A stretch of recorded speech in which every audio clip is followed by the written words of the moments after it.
So we'll start slowly with the introduction, and in these few minutes, people will join before we have the first presentation. So welcome everybody to our workshop on the SME digital transition, which I will moderate and host together with my colleague Mart, who you will also see later during the meeting. Our colleague Eugenie from the communication team is helping us with all technical issues, so you can join her through the chat if you have any specific questions. She will also help us and with providing us with link, additional information during the whole meeting. So I am Luc, and I will guide you through this event, which is the second event of its kind. Last week, our colleagues from sorry, I got a problem with my slides. They don't change.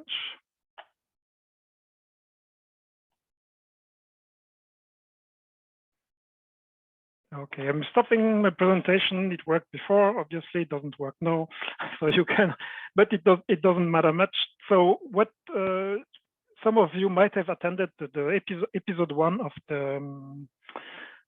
of a series of workshops on the digital transformation organized by our colleagues from TO1, focusing more on Industry 4.0. We will today be more dealing with the digital transition of SMEs in general, not focusing on Industry 4.0 solutions and technologies. And mainly we will address the topics of skills improvement and the initial step of the digital transformation for companies. So we will have a small change in the agenda compared to what you have received, what was on site last week. Instead of having the 2 working groups in parallel, we will have them today in sequence. And I would say thank you to all the relevant and involved speakers for their flexibility.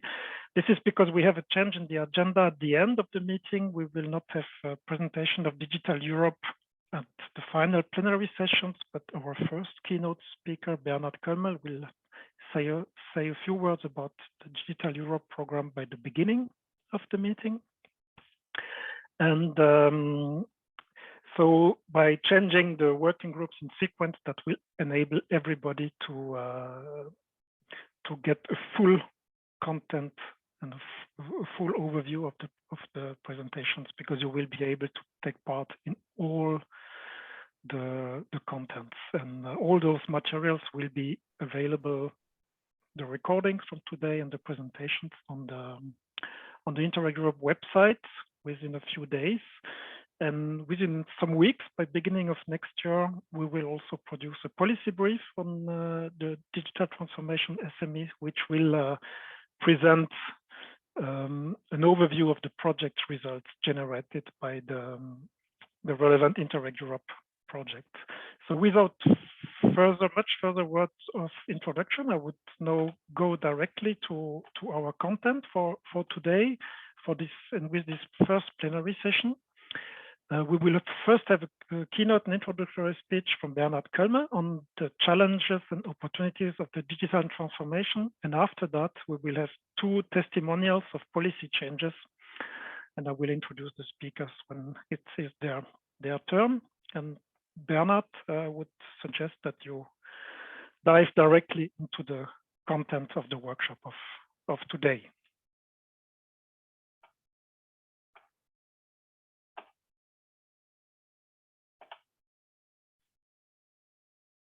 Bernhard?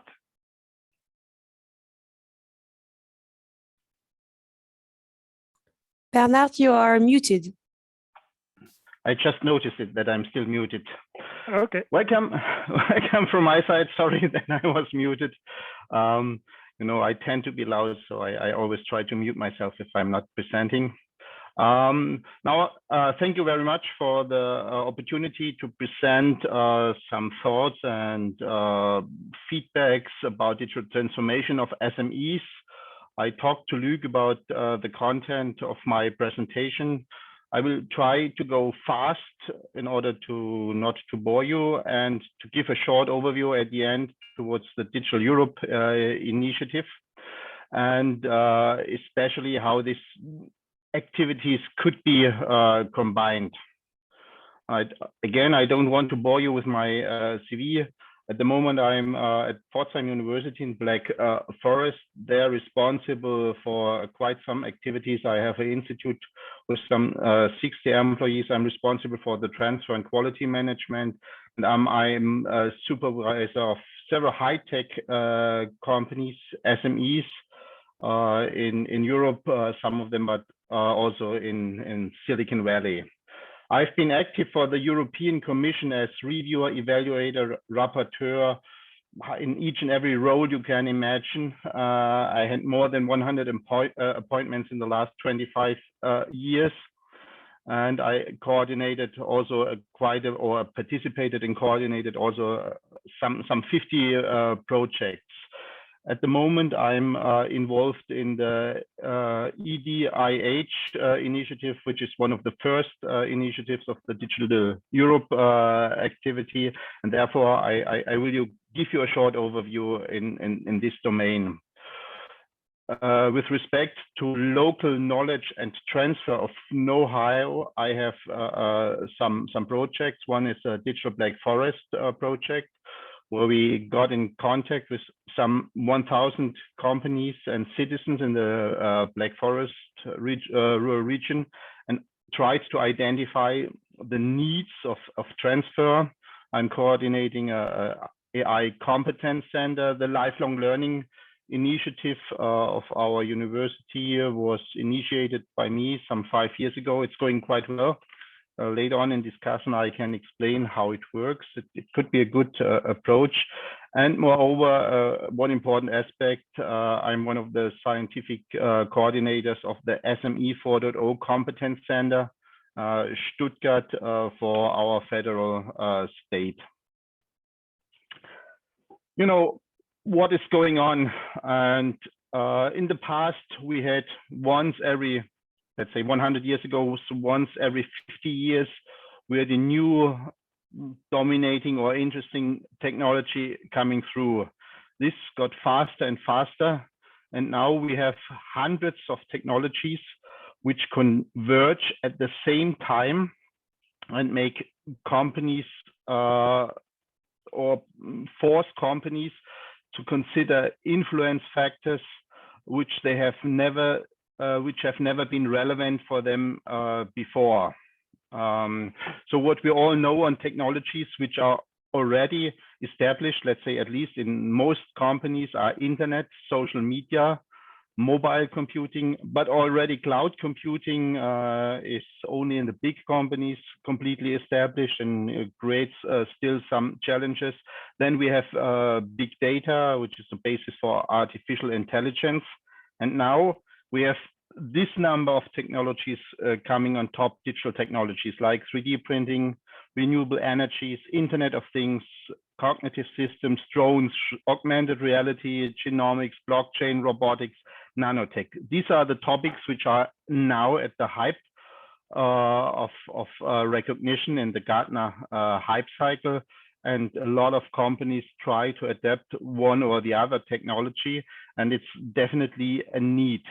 But if you look even deeper, you can see that even more technologies are on the verge of coming to the market.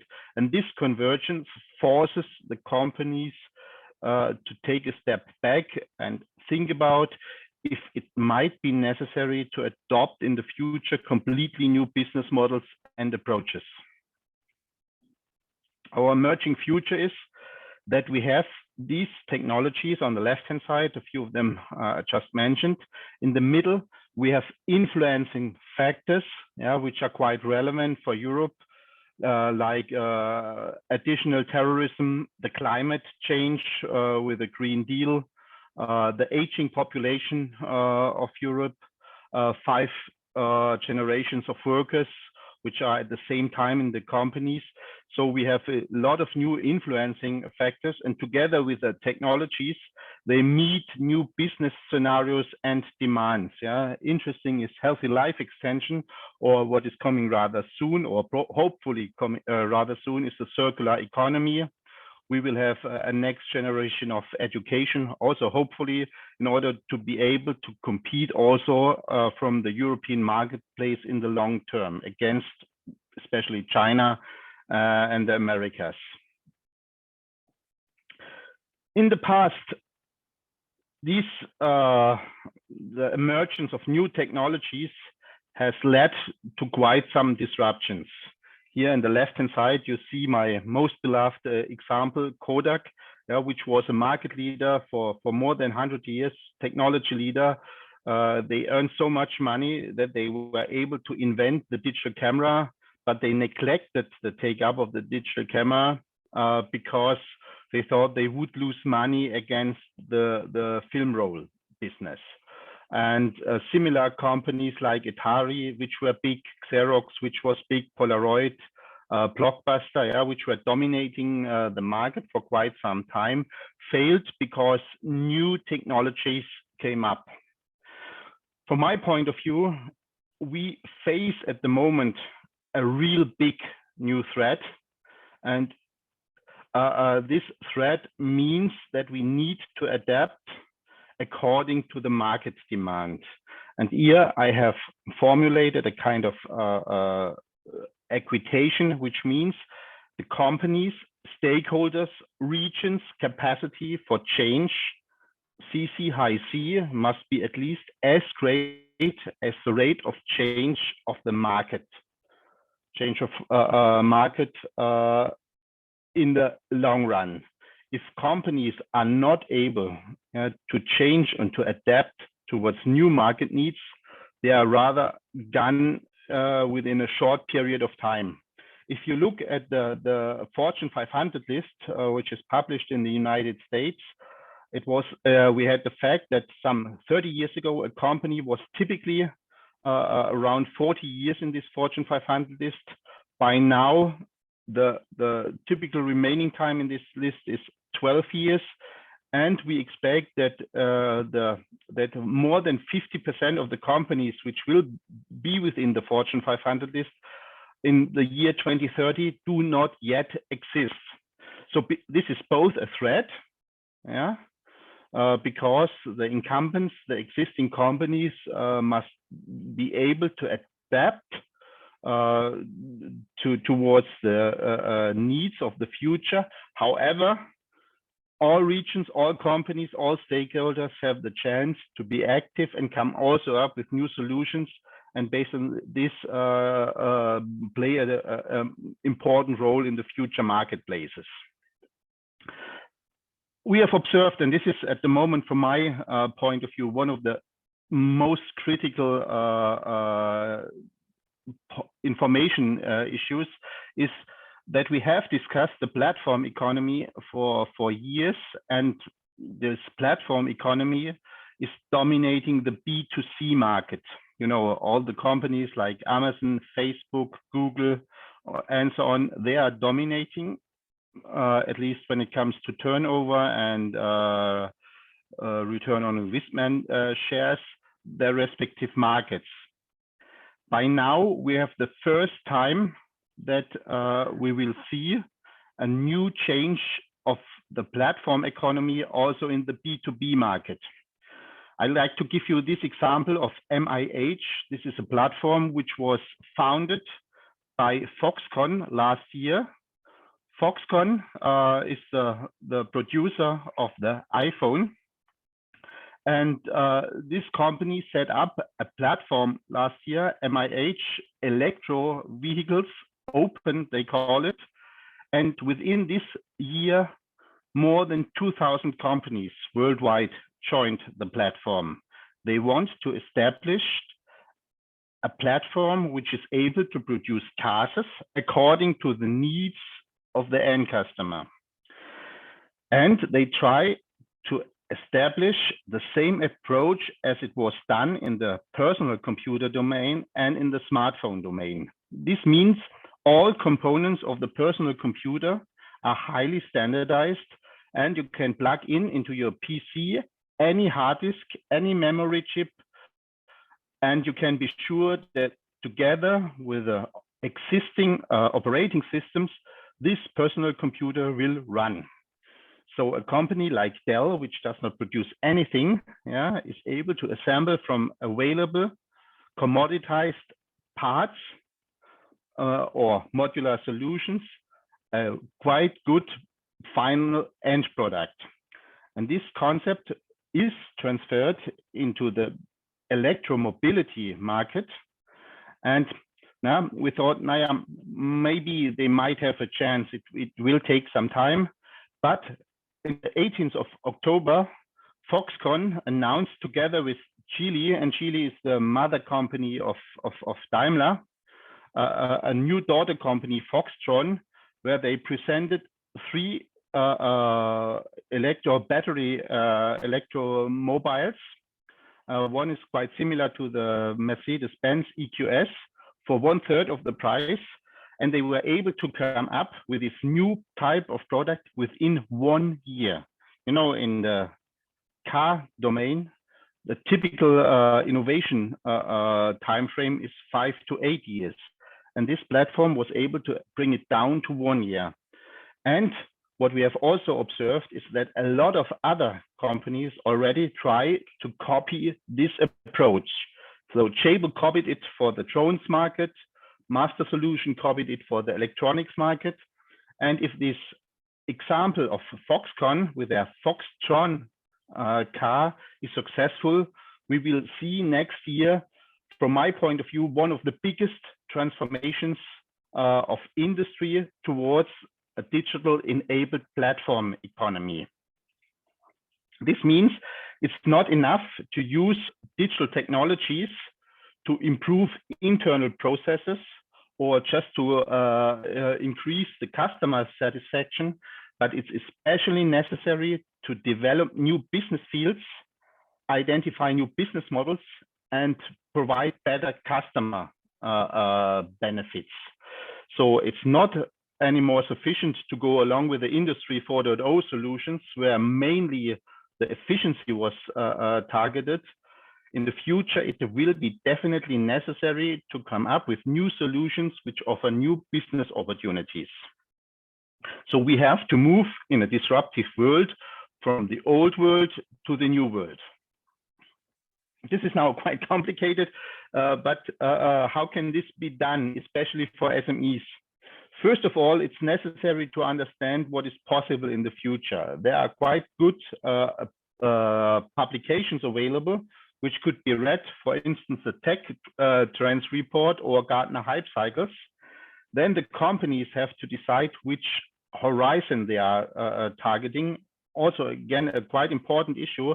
If we discuss future opportunities in companies, we observe that quite often the employees discuss about different horizons. So if you try to establish a good future-oriented market approach, you have to concentrate on one specific time horizon. After that, you have to identify what the customers really want. Yeah, just one example. What is the job of a belt? You know, a belt which you wear at your trousers.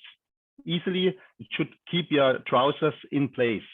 However, there are 2 additional benefits and ideas. One is to look nice, and the other is to show that you're rich if you are, for instance, have a Dolce & Gabbana belt. Yeah, and if you look at, again, at the car industry, no car, at least no German car, is sold because it drives from point A to B. Yeah, BMW has the slogan "Freude am Fahren," joy to drive. With the Daimler or Porsche, you can show that you're rich. So it's mostly not the functional job to be done, which needs to be fulfilled, but on top of it, also the jobs which are more interesting towards the personal satisfaction. Then you have to guarantee that the offer is technically, organizationally feasible, economically sensible, and attractive to the customer. If this is done, you can develop in iterations forward-looking products which should be tested regularly in order not to mislead the future development activities. Yeah. Based on this, we can avoid the trap of linear versus exponential development, and the new digital technologies are following all exponential development. And be aware, in the beginning, it looks that the exponential curve is worse than the linear curve. So at the time of where this crosses, it's probably already too late to react. Therefore, it's quite important to tackle future readiness activities and look at all the technologies which allow the companies to be successful in the future and move from transactional or incremental improvements, innovations, to strategic and transformational innovations. So this was my first part, a quite fast run through. Do you have any questions? Please don't hesitate also to take the word openly. We use Zoom, which is different from the platform we used before, so you can stand up and ask your questions loud, but you can also submit them through the chat. And if you don't have them ready right now, we might have some minutes at the end of the session to come back. Bernhard, I have a question from my side to start. You mentioned a series of high-tech company, and we are often in our projects very often dealing with also more traditional, let's say, companies and very small companies. Can you maybe elaborate also why it is also very important for those companies to take that into account, that we are not only speaking about about the 500 or in the world or something? No, it's always easier to give examples of big companies because we know the names of the big companies. Yeah. And if I give an example of a small company, nobody knows it, and you can't understand or you don't understand what it means for them. We have observed, and we had in the last 4 years when I was coordinating this SME initiative, Industry 4.0 for SMEs in our federal state, we had several hundred interactions with SMEs. And the biggest problem for them is that they don't know what is relevant for them. However, they observe that as long as their traditional business is doing well, they have no time and no need to invest in new business models. By now, due to this convergence of technologies, we call it long nose of innovation. Hundreds of new technologies are at the same time available in the market. And this leads in almost every domain to a complete change of approaches. On top of this, we have political influence or political need to adapt. For example, by now you can almost not set up a new company or a new business domain without a Green Deal or circular economy concept. And in order to allow for this, you need perhaps integrate technologies like IoT in order to support these solutions. A next example are solutions in the domain of artificial intelligence. I hate the experts which always claim artificial intelligence is something complicated. You know, if you are able to do object-oriented coding, which a lot of persons are, it's quite easy to set up an AI solution. At least initial solutions which allow companies, small companies, to gain knowledge in the AI domain, perhaps for the customer interaction, perhaps for quality assurance, and so on. Here you have the chance to easily implement smart and easy projects. And based on this, they can learn and then go forward for future-oriented business solutions. And now the final solution, and with this emergence of the platform economy, and I fear it will come everywhere, I'm quite sure it will come in the health industry. It's for sure coming in the automotive industry. It's coming in the mechanical engineering industry. It's coming in the electronics industry. So we don't have too many industries left. It's even coming in the tourism industry, yeah, or tourism domain. And with this platform economy, all companies have to adapt their business models to these new approaches. And that's the reason why even the smaller companies have no chance to be left behind. Okay, thank Sorry, you, this Bernhard. was a long answer. No, but it's a detailed answer. Yeah, but I've seen before. Tess, Lucas, you had your hand raised up. Was it for a question to Bernhard, or did I?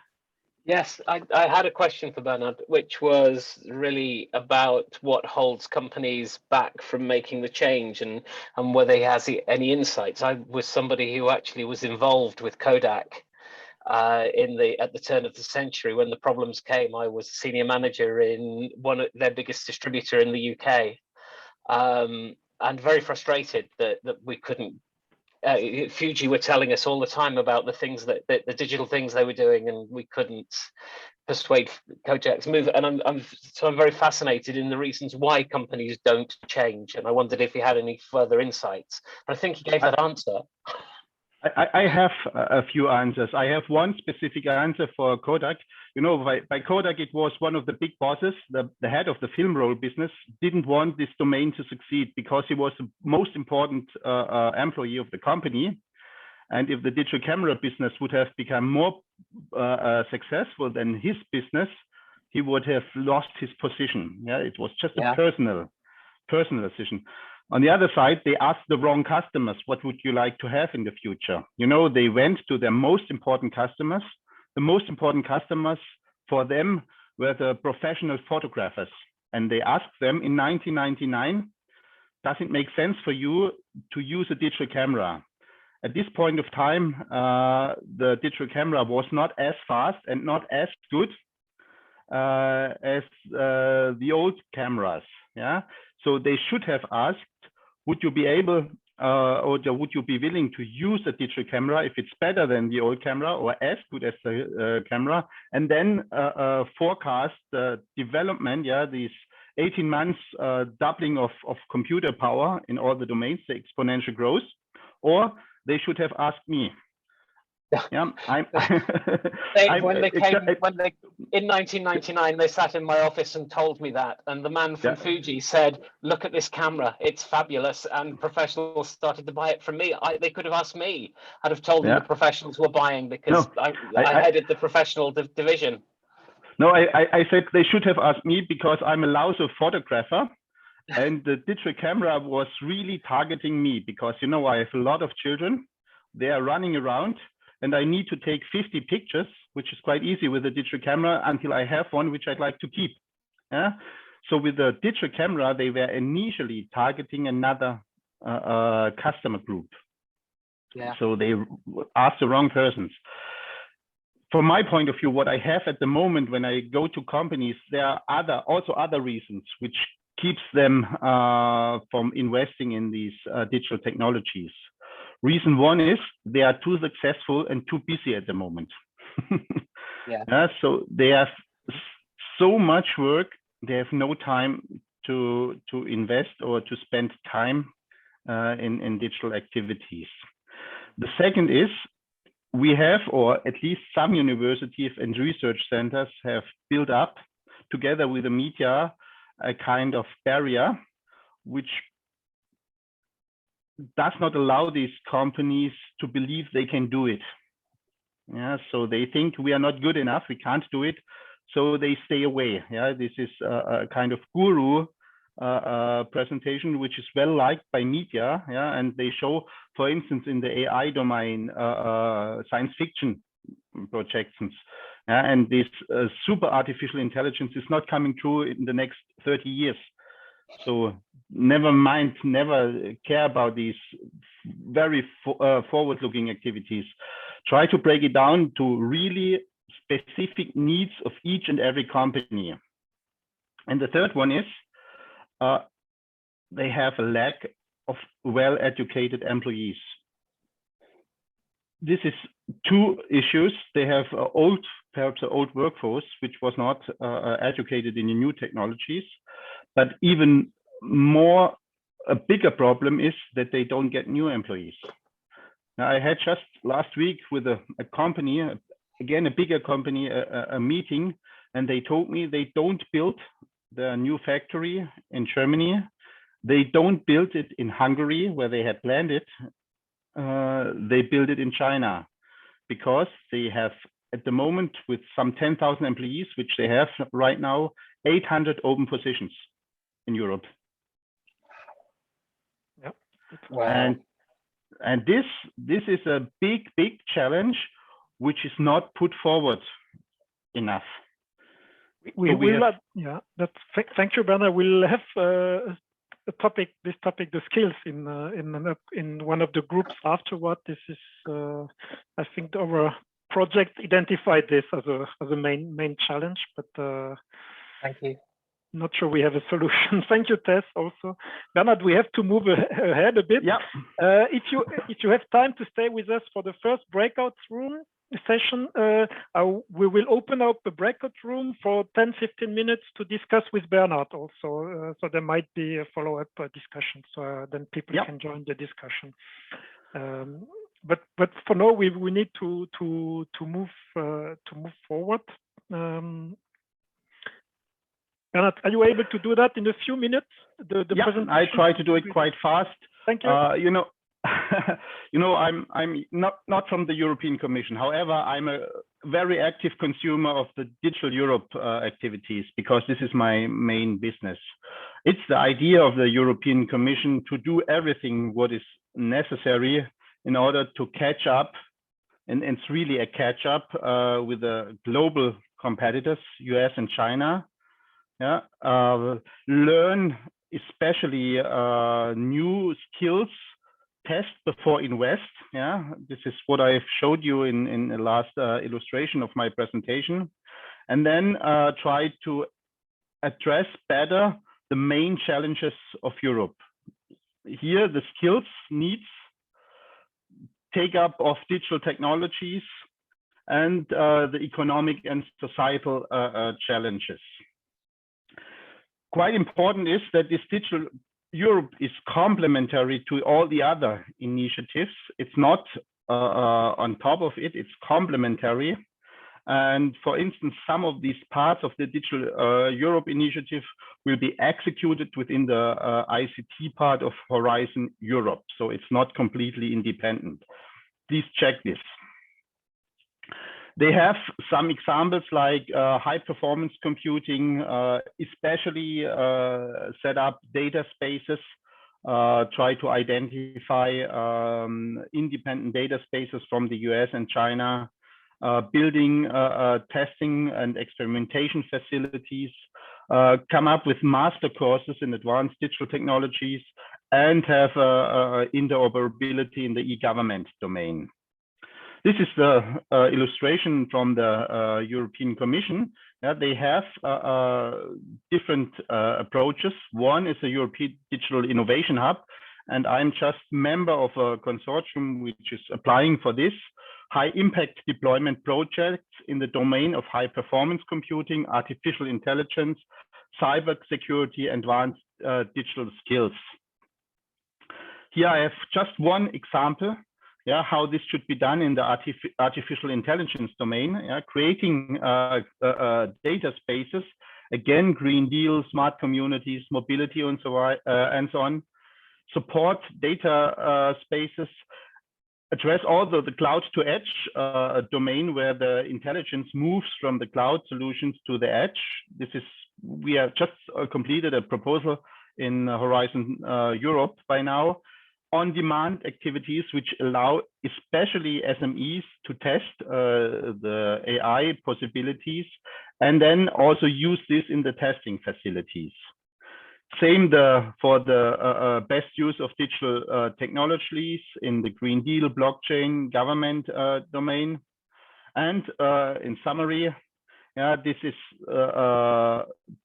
4 vertical domains: high performance computing, cybersecurity, artificial intelligence, and advanced digital skills, and 2 approaches to bring it to the market with the European digital innovation hubs and deployments with the help of projects and other activities, even tenders.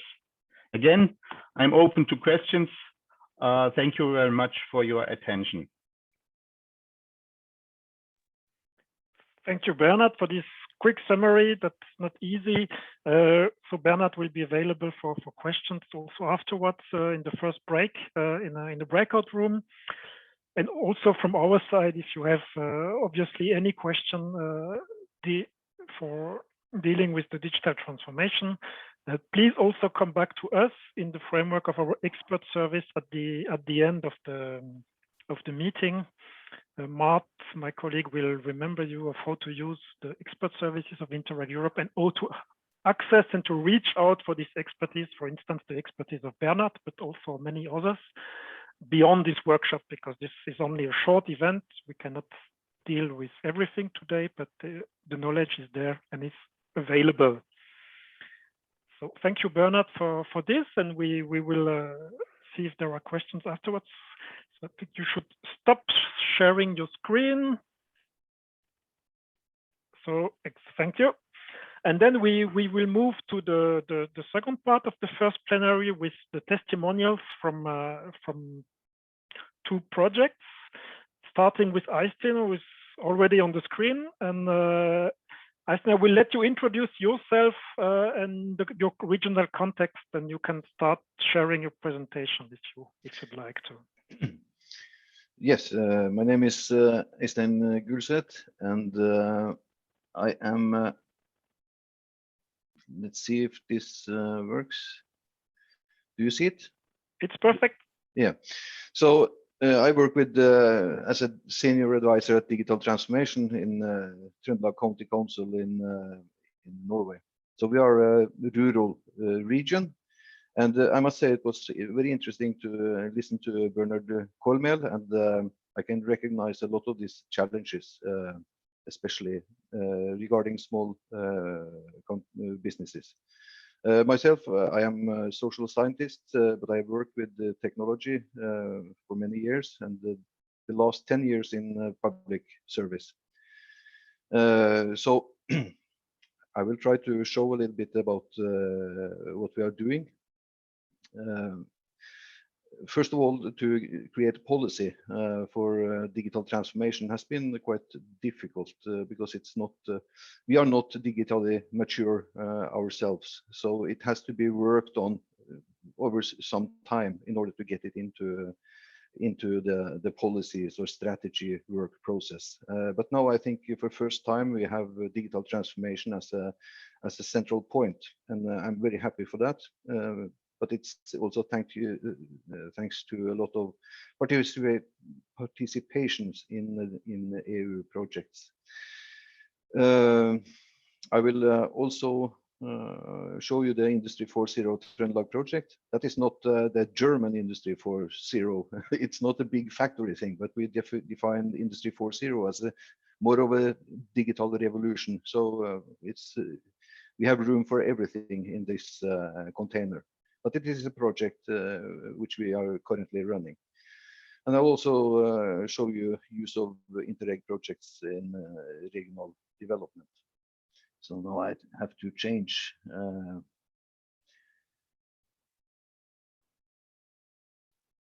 Yes, to say a little bit about us, we are a large rural region, short of 500,000 inhabitants, diversified business structure, a lot of agriculture, fish farming technology. But what is a little bit scary is that 92% of all the businesses have less than 10 employees. And that is 23% of all employees in the region. And many of them are located in the rural areas. So it is important for us that these companies can handle a digital challenge or be able to survive the next years. We are a public body. We have politicians on top. We are responsible for the main infrastructure in the region, and regional development is an important part, and it's on this department I work.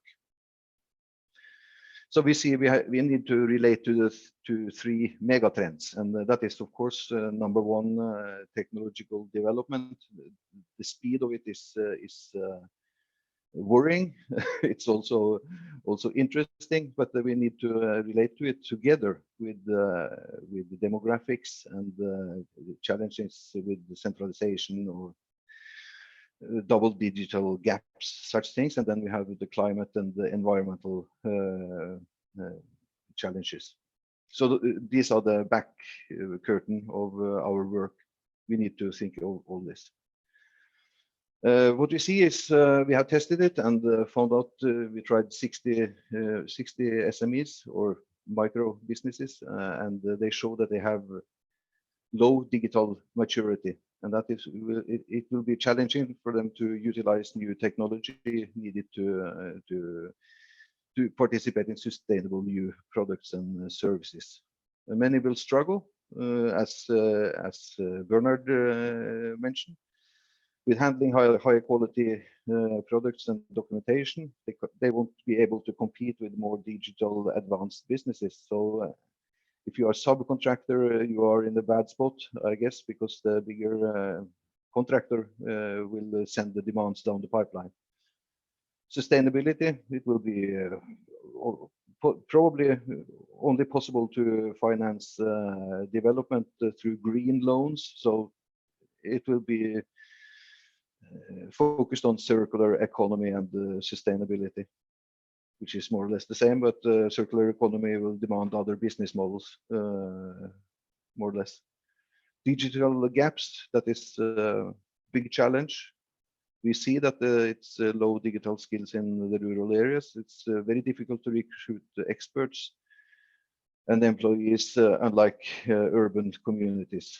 We are quite rural, I would say, having only one city with a couple of 100,000 inhabitants. Still, it takes 6.5 hours to drive from south to north in this region. So you can imagine it's a lot of small businesses around. The policy, the way we make policy is that it comes from politicians, some main bullet points, and then we in the administration, we tweak them and work around them and create a strategy. So if you call it strategy or policy, it will be more or less the same, I think. Fast technology, we recognize the challenges, first of all, in these three mega trends. And we also recognize that digital skills is the precondition for innovation and digital transformation. So in order to be capable of utilizing new digital technology, we need to have higher competence in the digital field. We will work to increase digital skills and try to reduce this digital gap, which is worrying. I should say that this is going to be finished. This strategy or policy will be finished in November, so in a couple of weeks. But I don't know the exact wording. But I have been working on this for quite some time in a group. And this is more or less the main things to be found. So this is after the policy, you have an action plan, and we talk about how the county council, as a public body, can participate in this. And we need to facilitate. We will facilitate the digitalization and digital transformation, and we can do it through education and the running projects, and be, what we say, some kind of orchestrator. We also see that to compensate for lack of digital skills and high-tech companies, we need to have some ecosystems where the companies can have, where they can build trust and cooperate with other small businesses. Knowledge. Business networks, I think, is more appropriate than clusters. So we will try to facilitate this. It will be clearer when you see how this Industry 4.0 Trøndelag works. We are also involved in trying to establish a European Digital Innovation Hub in Trondheim. That is a very slow-going work, but I think it will be operative during early next year.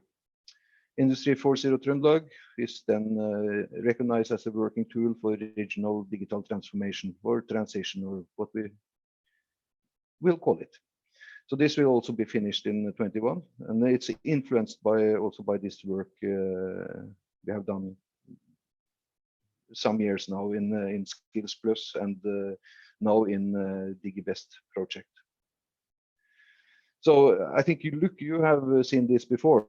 This, but it said correct, yes. Yeah. So what the main change is that we had in. Do you see my mouse? No.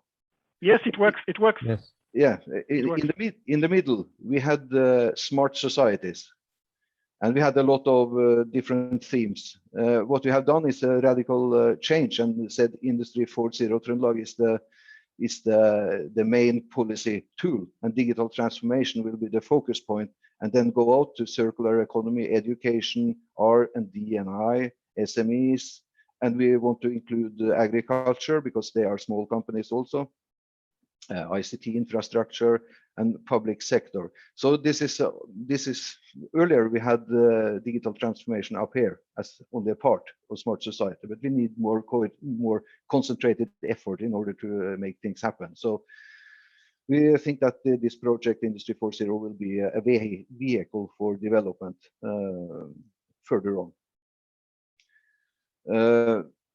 This is the project. We called it Industry 4.0, and I know Germans will have some problems with this Industry 4.0 use, but it works for us, and we will continue using it. There is two main actors.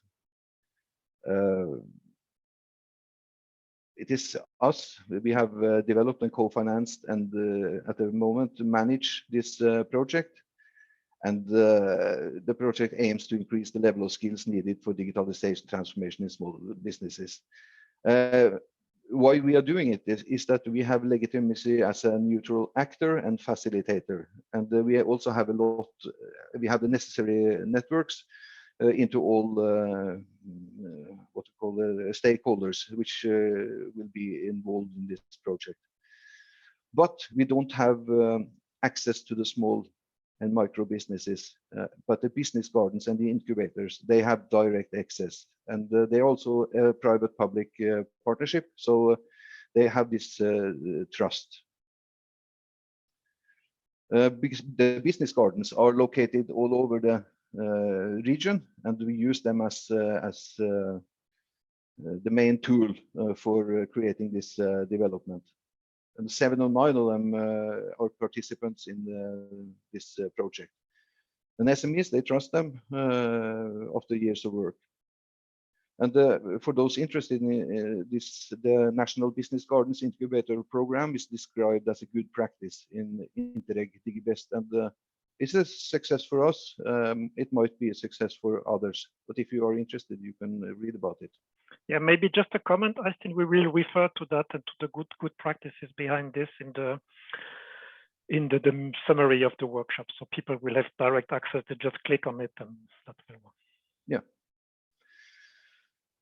we access three-step digital competence courses for the different business areas. It's introduction, advanced, and project levels.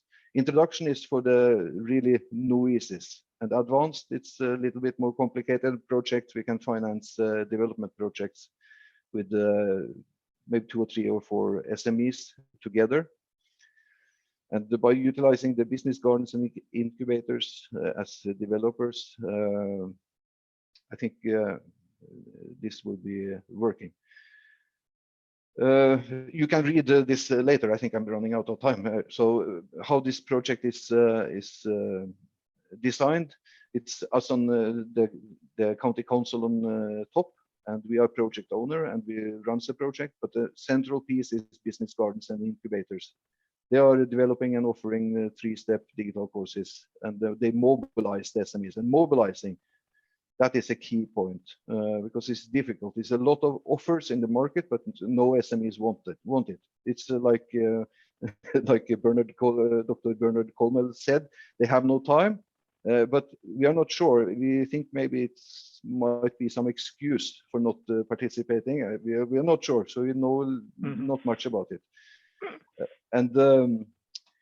But it's very low digital maturity, so I think they are also scared because they don't know what to order. What should I do? So that's the impression. And for us, we have support in an advisory board. It's individuals from R&D and I environment, the universities, specialists, and they help us in structuring these courses. The business gardens, they hire in expert partners in order to develop each course and target it directly to a line of business or a value chain, which is of interest. So they can choose their own path, these business gardens and incubators, within the framework. So at the moment, I think we have 7 different lines of businesses represented in this project. And they develop digital competence courses, which are free for all the other business gardens and incubators. So they just change it. So they can run these courses for quite a time, maybe a year before technology has become obsolete. I don't know, but that is the point. So the target is the SMEs. They can get other funding, but Innovation Norway is funding their participation with the 50% of their own expenses, and then hopefully we will get the new ecosystems out of this. The results so far, we have run it only through the pandemic, unfortunately, but we have 145 individuals from 88 SMEs. They rate us 4.706 on quality. And also one of our target was to increase the competence in the digital competence also in business gardens and the incubators. And they report that they have actually learned a lot from developing these courses together with the experts. So that's nice. So at the moment we are developing step 2, advanced. But the pandemic was really bringing us a lot of challenges. Okay. So we had some. Can you close in 30 seconds, Eistein? Yes. Okay. This is the last one. So. Okay. So what I will say is how did we arrive there, and that is 10 years with strategic use of Interreg Europe projects. And at eCreate first one, we were discovering these problems. At Skills Plus, we were creating actions like Industry 4.0 Trøndelag, which is a product of Skills Plus. And in DigiBEST, we work with the policy. And that was what I had. Thank you for your attention. Thank you, Eistein. I just have an question of understanding from Marina from Croatia about the business garden and the incubator. If there are companies, I understand there are support organizations for companies, no? Yes, they are. They have a lot of businesses as members. Yeah. So public bodies like SIVA and also County Council finance 50% of the business gardens, and then they are committed to spend this money working on these small companies, which are which are members. Thank you for that, Eistein. I would suggest at this stage we go to the next presentation and see if we have some minutes for some last questions. I know Eistein has to leave afterwards, but maybe a few minutes will be ready. Yeah. Gorka, maybe you can go on with your presentation. Here I am. It's working fine. We can see it. We can hear you. Okay, perfect. So thank you, Luke. Thank you for the invitation, and hello, everyone. Well, my name is Gorka Diaz. I'm working for Competence San Sebastian. Well, I'm program officer in this company, in this municipal company for almost 15 years. And what I'm going to show you here is the testimonial of two examples of projects or initiative we have developed at local level, and in which we try to help local SMEs, small and small companies in the retail and hospitality sectors of the city. So first of all, well, we are working here in the DigiBEST project, in which the aim is to unlock and exploit the potential that the technological SMEs have to help or enable the competitiveness of other local or regional SMEs belonging to other sectors. Let's say, in this case, the traditional. We are a partnership of 10 partners. Some of them, for example, from Bernhard or from Bulgaria, joining us in this event. We are from San Sebastian. We are placed in the north of the Basque Country, which is very close to the French border.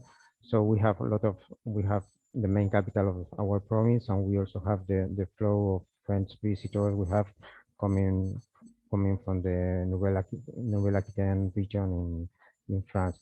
So we have a lot of movement, commercial movement, and so on.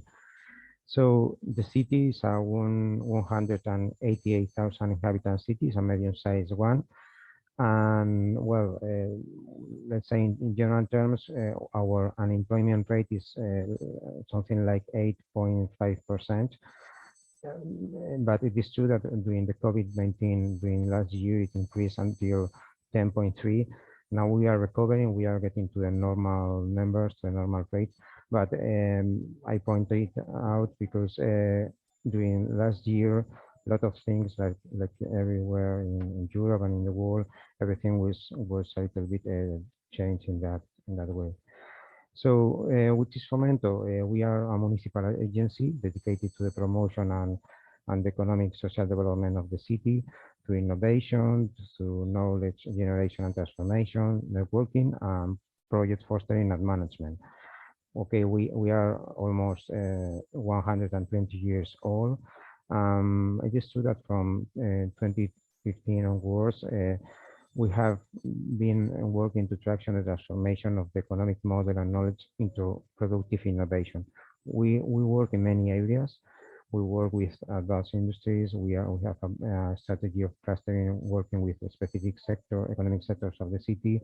We are very involved in smart cities, like a wide concept. But we also work with traditional sectors as the retail and the hospitality.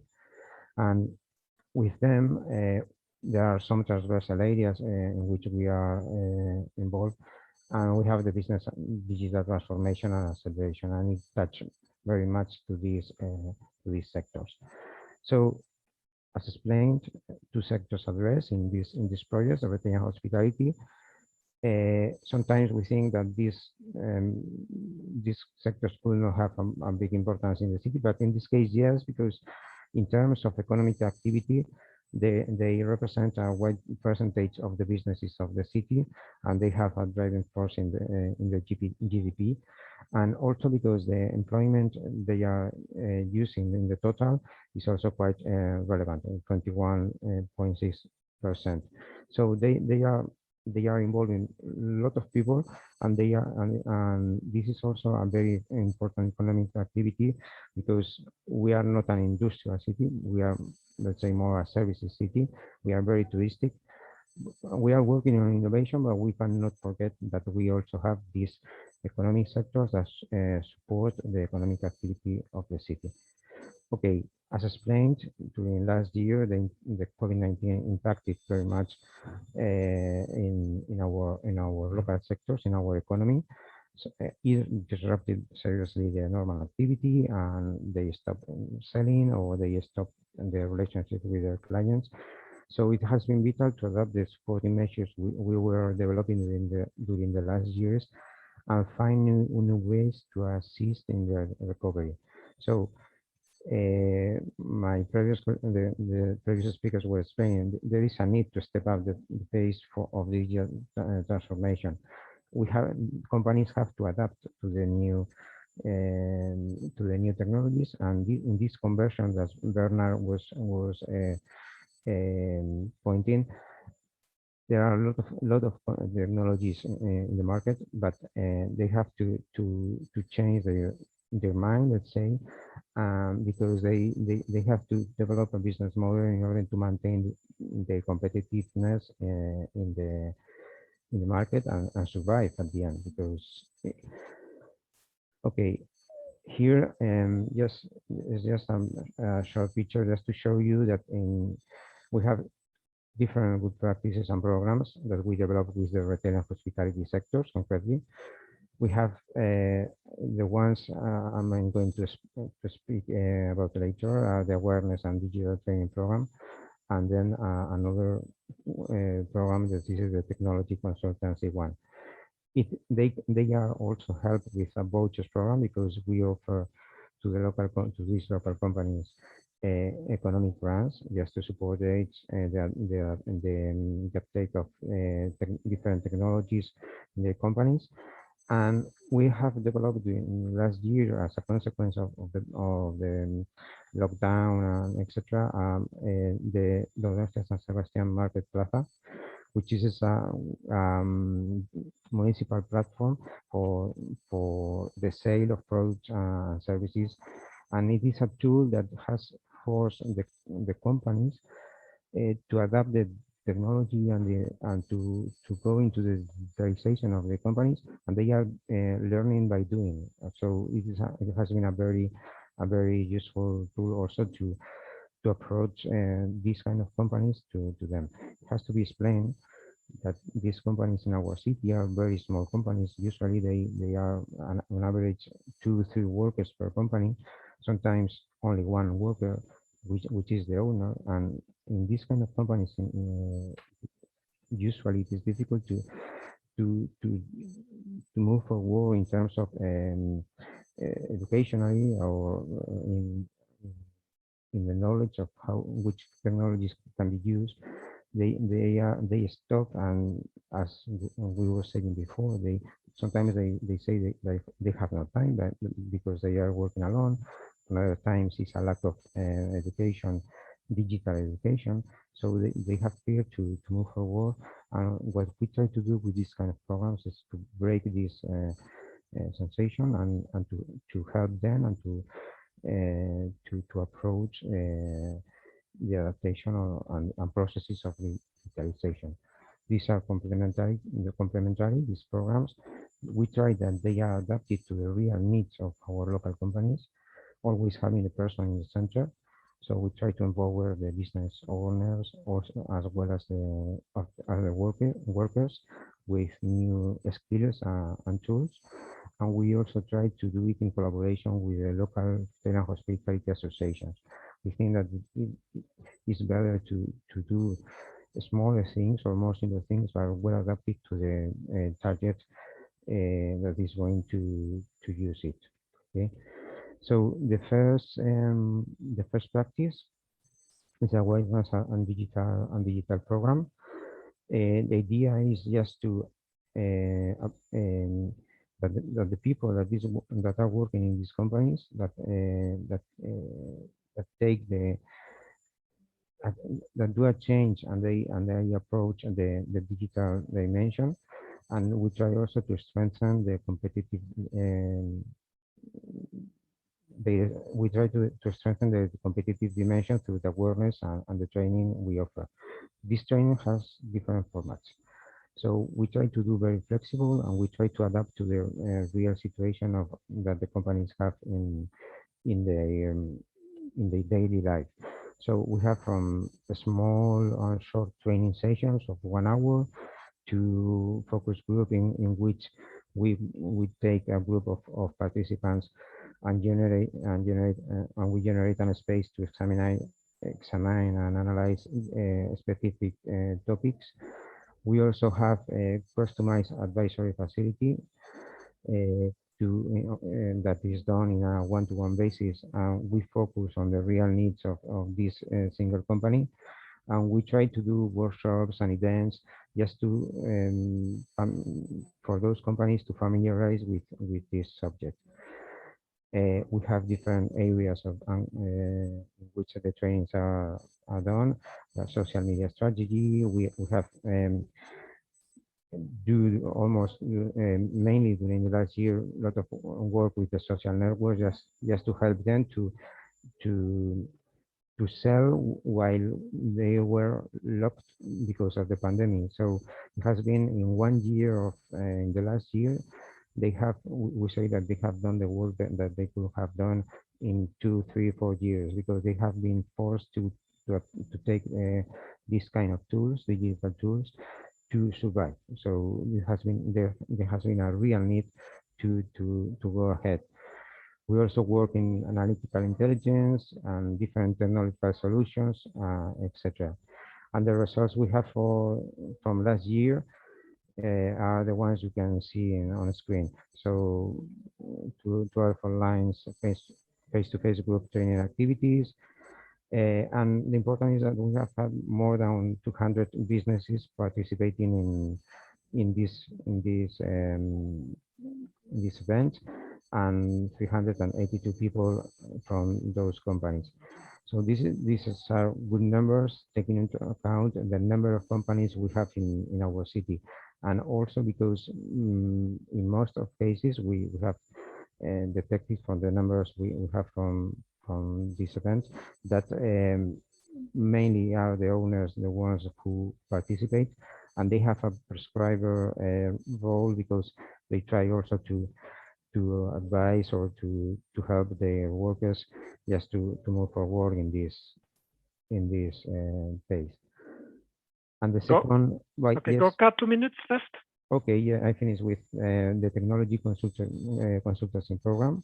So this is a program in which we try to promote also the digitalization of these sectors, and we do this through personal advice and support for the implementation of tools and technological solutions. I was explaining before that we have also a vouchers program. So sometimes there could be a logical path. So go for consultancy, then go for training, and then or ask for economic budget. But companies are free to choose the path they want to follow, the path that is adapted to their needs. So it is on a one-to-one basis. We have an initial with a consultant.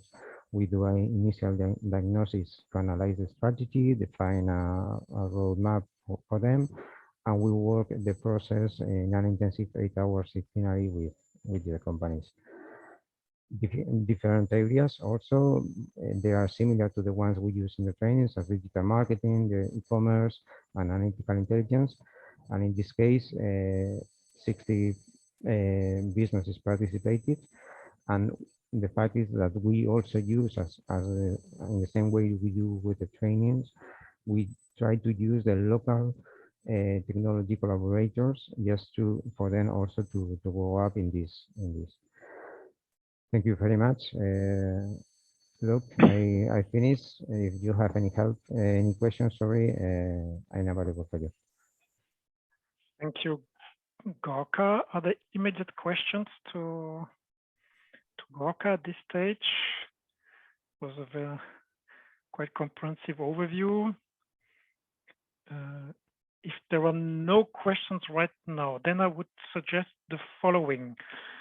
We have planned a small break in the agenda, so we should do that, and we will do it like as follows. There will be 3 breakout rooms. So my colleague Eugenie will open the breakout rooms, and Bernhard and Eistein and Gorka will be one in each of the breakout rooms, and then we will be allocated.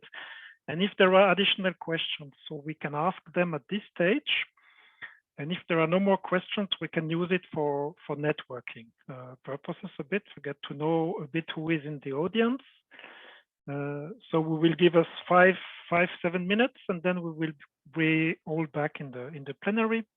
And of course, if you don't want to join the breakout room, you don't have to. You can take a break for a few minutes and get a coffee, or remain in the plenary. My colleague Eugenie will stay in the plenary and give you help you if you do not manage to go to the breakout rooms. Normally you have a button at the bottom of your Zoom screen where you can choose the breakout room. So Eugenie, if you could open the breakout room, that would be the time to do that.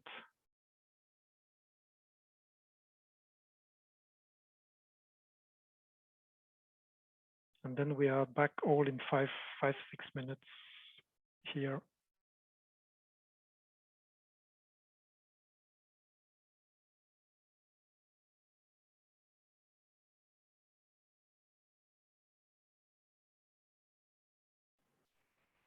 Okay, so we are getting back to the main room. Yeah, I know some conversation, Alain, have been just been stopped, and we were discussing. You were saying it's important to have quite some initiative addressing very small companies, and I think that will be exactly what we will have in the next session. So hopefully there will be something interesting. And for all those who have remaining questions, it's still the time. At any time you put them in the chat.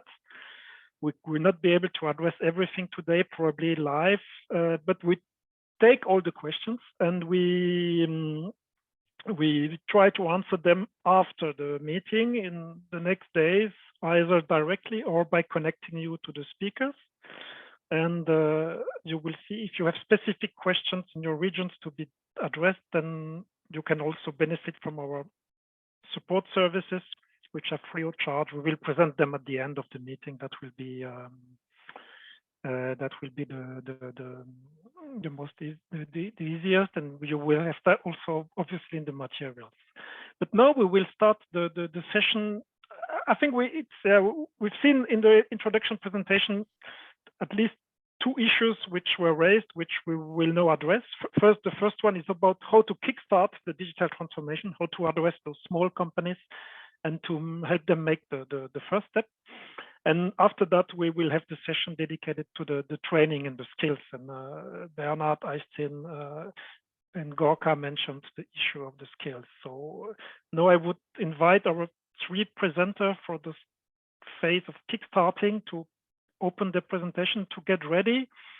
And if Tess and Claudia agree, I would suggest maybe we start with Mara, because I think Mara has some time issues after that. So if that is fine for everybody, I cannot see a no. Then For me, it's okay. Okay, thank you. Eistein, thank you for the presentation. I know you have to leave too, so thank you again. So Mara, if you are ready, we could start with your presentation on the Smart Latvia and digital maturity test. That would be. Yeah, hello. Thank you for actually giving me this possibility to speak earlier. I'm really on tight schedule today, but I also try to stand until end of the session. And following up, which has been already presented in the previous session, I would like to introduce myself. I represent Latvian ICT Association, founded more than 20 years ago. I am the board member and also project manager. And basically, since our foundation in 1998, we have been supporting the digitalization of the government, of the businesses, and also digital competence development. And our campaign, Smart Latvia, started 4 years ago, because since 2010, we provide a lot of trainings for SMEs and other businesses into digital competence. We also support a lot of technology investments. But when we think about the reason why some companies are moving faster and some companies are moving much slower, or actually lag behind the digital transformation, we understand that in great extent it depends on the vision of the company owner or of the company general manager. And that's why we started the campaign, which is to directed towards the managers, the owners, or the development managers, not the IT people. Yeah, and we understand that we need to raise awareness about the benefits of digitalization. That is not cost position, but it's innovation. It's best practice which will lead to new customers and new clients. It's about evaluation. Where do we stand at the moment? And it's also about digital competence development for managers and also employees, but first of all for the managers, and also best practice stories and impact demonstration from different sectors.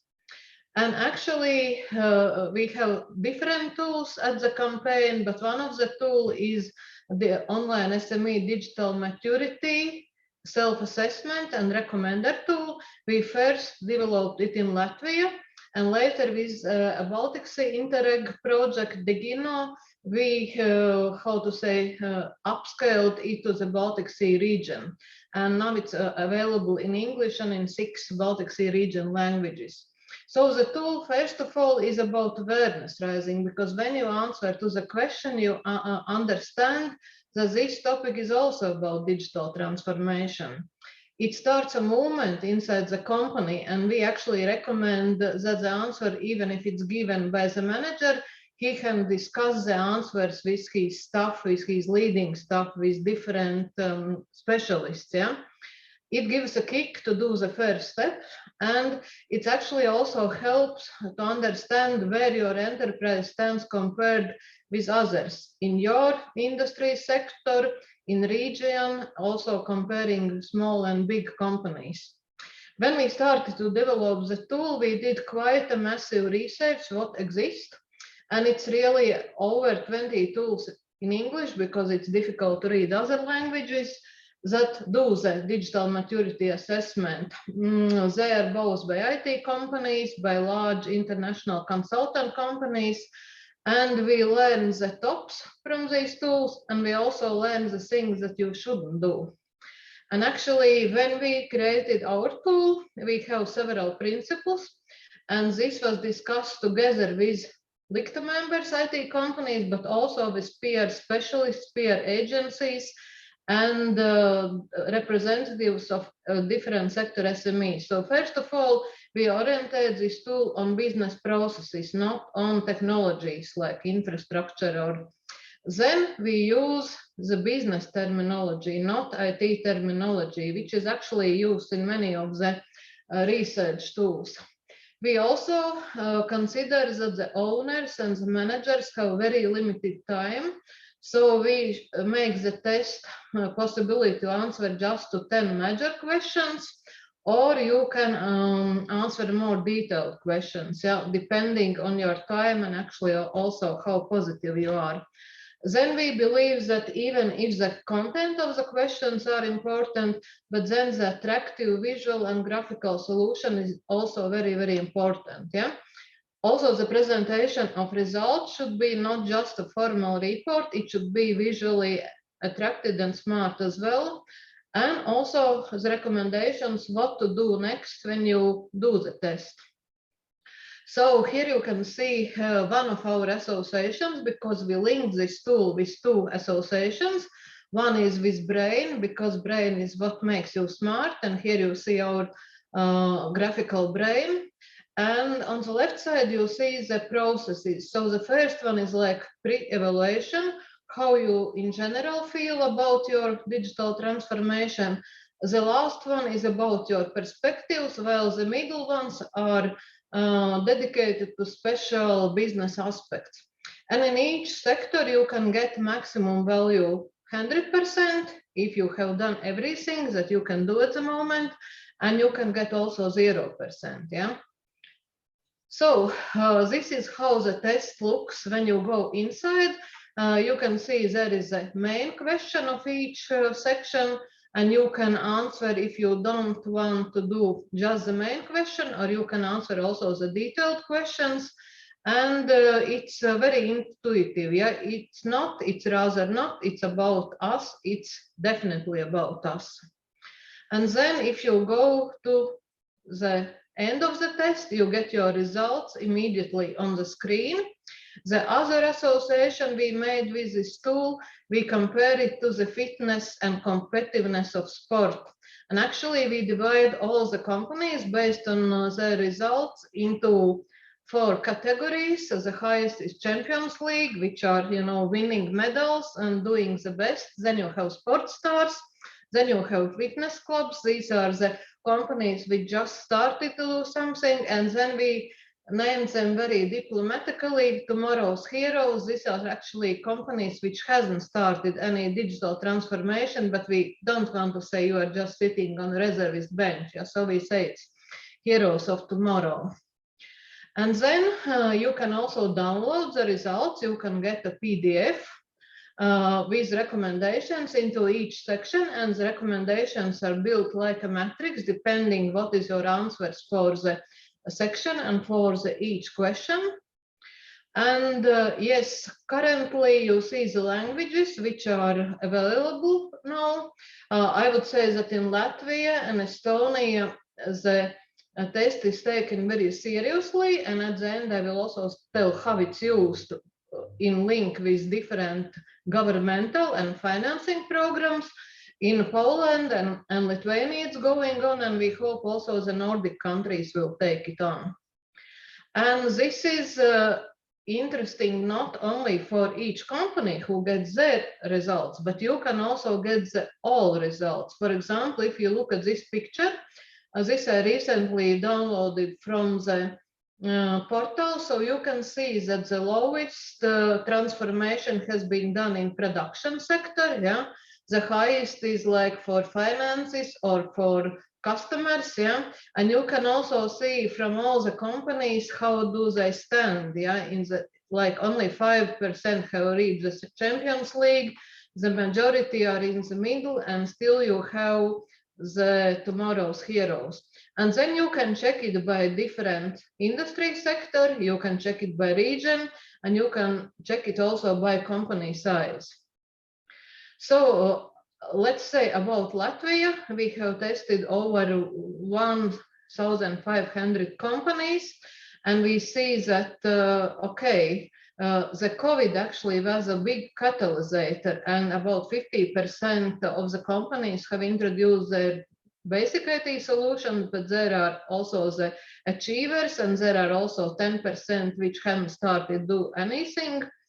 So how do we use these results? We use these results to organize special trainings. We use these results to work with sectoral associations and do matchmaking events for them to match with the technical solutions companies.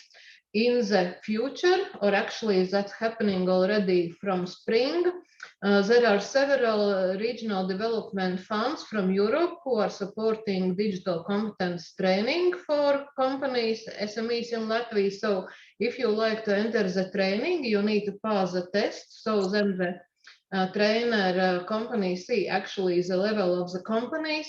And in future, we plan to use this tool also when you enter into the digital innovation hubs, yeah, like a first door opener that the companies think a little bit about their processes and needs, and also that the mentors from the digital innovation hubs see where the company stands.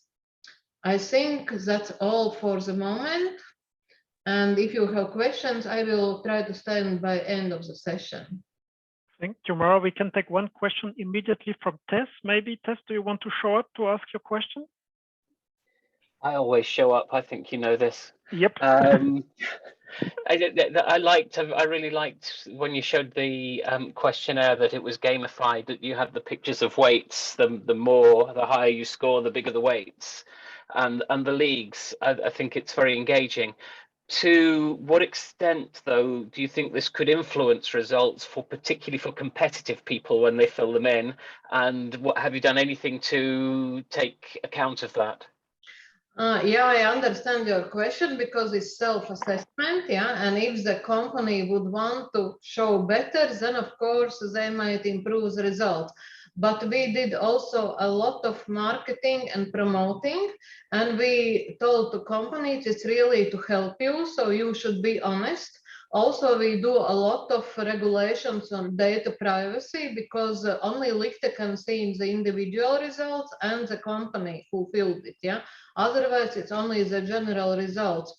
We are even afraid sometimes that maybe the companies underestimate, because right now, when this tool is like a door opener for the European funds, yeah, they might put the results lower, you know, enable to be good. But basically, we are working with a lot of sector associations. We do the introductory meetings, and we believe the answers are really honest. So it's not this like willing to rise my results, yeah. Fabulous, thank you. Mara, is that then of kind, you mentioned there was some follow-up activities. Is there also some kind of individual consultancy follow-up with the companies usually, or? Exactly, because we have options. And one is that I want to have individual consultations, and then they send the email. Otherwise, because again of the data privacy regulations, we don't contact them individually. So when we see the weakest sectors, for example, we organize seminars, and then we put the message on social media and on the Smart Latvia page that this is seminar, so companies can join. But if they ask for an individual consultation, then they are consulted individually. But for that, they need to say, yes, I want to have an individual consultation. Okay, thank you. And just because the question might come, that you had links in your presentation, so people can access your tool also. No? That, I will put into chat the English version, because the Latvian, you can also from English go to Latvian, but I think English is better for most of the people. Yeah, thank you. That can be useful. I know there are, you mentioned 20 tools. Probably if you look at within our participants regions, there would be at least 200 kind of maturity, but it's good to have one. Yeah, I understand that. Are there other questions from Mara which we should take right now? No, so let's see if Mara, if you have time to stay towards a few minutes, we might have additional questions. Tess, no, it's your formal turn to speak. Okay. Also, you are welcome anytime, obviously. Thank you. I'll share my screen. Yep. Yes, wonderful. Thank you. That works well. Thank you. Yeah, I have a second screen logged in so I could see that. Thank you. So I'm speaking about the Focus Digital support project that we run for SMEs in the West Midlands. This project runs, so we run a number of projects within Coventry University. We support from basic levels of improvement, we support innovation, we support digitization, and we support the net zero agenda through a number of projects, some in partnership with Coventry and Warwickshire City Councils, and some we run independently. This is one of our independent projects. It's one of two that we run on digitization, one in the West Midlands region, and this one has we cover the whole of Birmingham, Coventry and Warwickshire with this, which is about 3.5 million people, the second largest conurbation in the UK. We also run a smaller one in a rural area in the north of the country, where the university has a small satellite. And it's interesting that we have some of the same issues that have been discussed by the other regions that we come across. So without further ado, as Professor Kölmel told us at the beginning of in his introduction, there's a convergence of a lot of technologies bringing us a time of unparalleled opportunity and change. But for a lot of SMEs, this is a major challenge. They've got the opportunity to change the ways they face their external environment. One moment, there we go. But they have a lot of choices and a lot of things to make, a lot of things they can do. It should bring them more customers. It should make them easier to work with. They also have a lot of opportunities internally. And again, these have been brought up in other presentations. I don't intend to go into them too deeply, but there is a huge range of things they can invest in digitally to improve their businesses. And I think there is in general an understanding of that doing this will give them more efficient, more effective businesses, but they all cost money and they all have the innate risks that come with managing change. So Focus Digital was set up at the beginning of the current ERDF system. We wrote it for the current ERDF system about 5 years ago, and it was intended to provide an intervention at both a basic and an intermediate level of digitization. There are 3 main activities that we carry out: workshop and events, which were intended to operate at the most basic end of what we do and of digitization, to give people an idea of the opportunities. We do one-to-one tailored innovation support, where we work directly for 12 hours with a business to help them to innovate and to digitize within their business. And we also provide funding and access to finance with grants. And I'm going to go into each of those a little bit further for you. So workshops and events, these have proved more important than we originally thought, because people are less advanced than we'd like them to be, and then ideally, especially when Professor Kölmel earlier talked about the long nose of innovation and the huge number of things coming, that this very quickly go past them. So things like using digitization in branding, in social media marketing, web development, digital photography, we know that's been around for over 20 years, cybersecurity, digital data, and as we go down this list, we're getting a little bit more and more complex. And we've run workshops and events on all of those. For some people, this is a whole 12-hour, they attend 2 or 3 of these, have a whole 12-hour intervention that helps them to move their business on. We employ some very focused and capable people to give them the advice and to work with them in this area and help them to adopt it. One-to-one support, these are client-led digital innovations. So the previous are led by us. We put up the topics, and people flock to us to see them, and they really do come in numbers. Before the lockdowns of COVID, and even during them online, we've had a lot of people come through for those kind of supports. The one-to-one is developed a bit further, so they may have come to it. They may have been referred to us from across the county by other business support organizations, or they may have come to us through one of our workshops.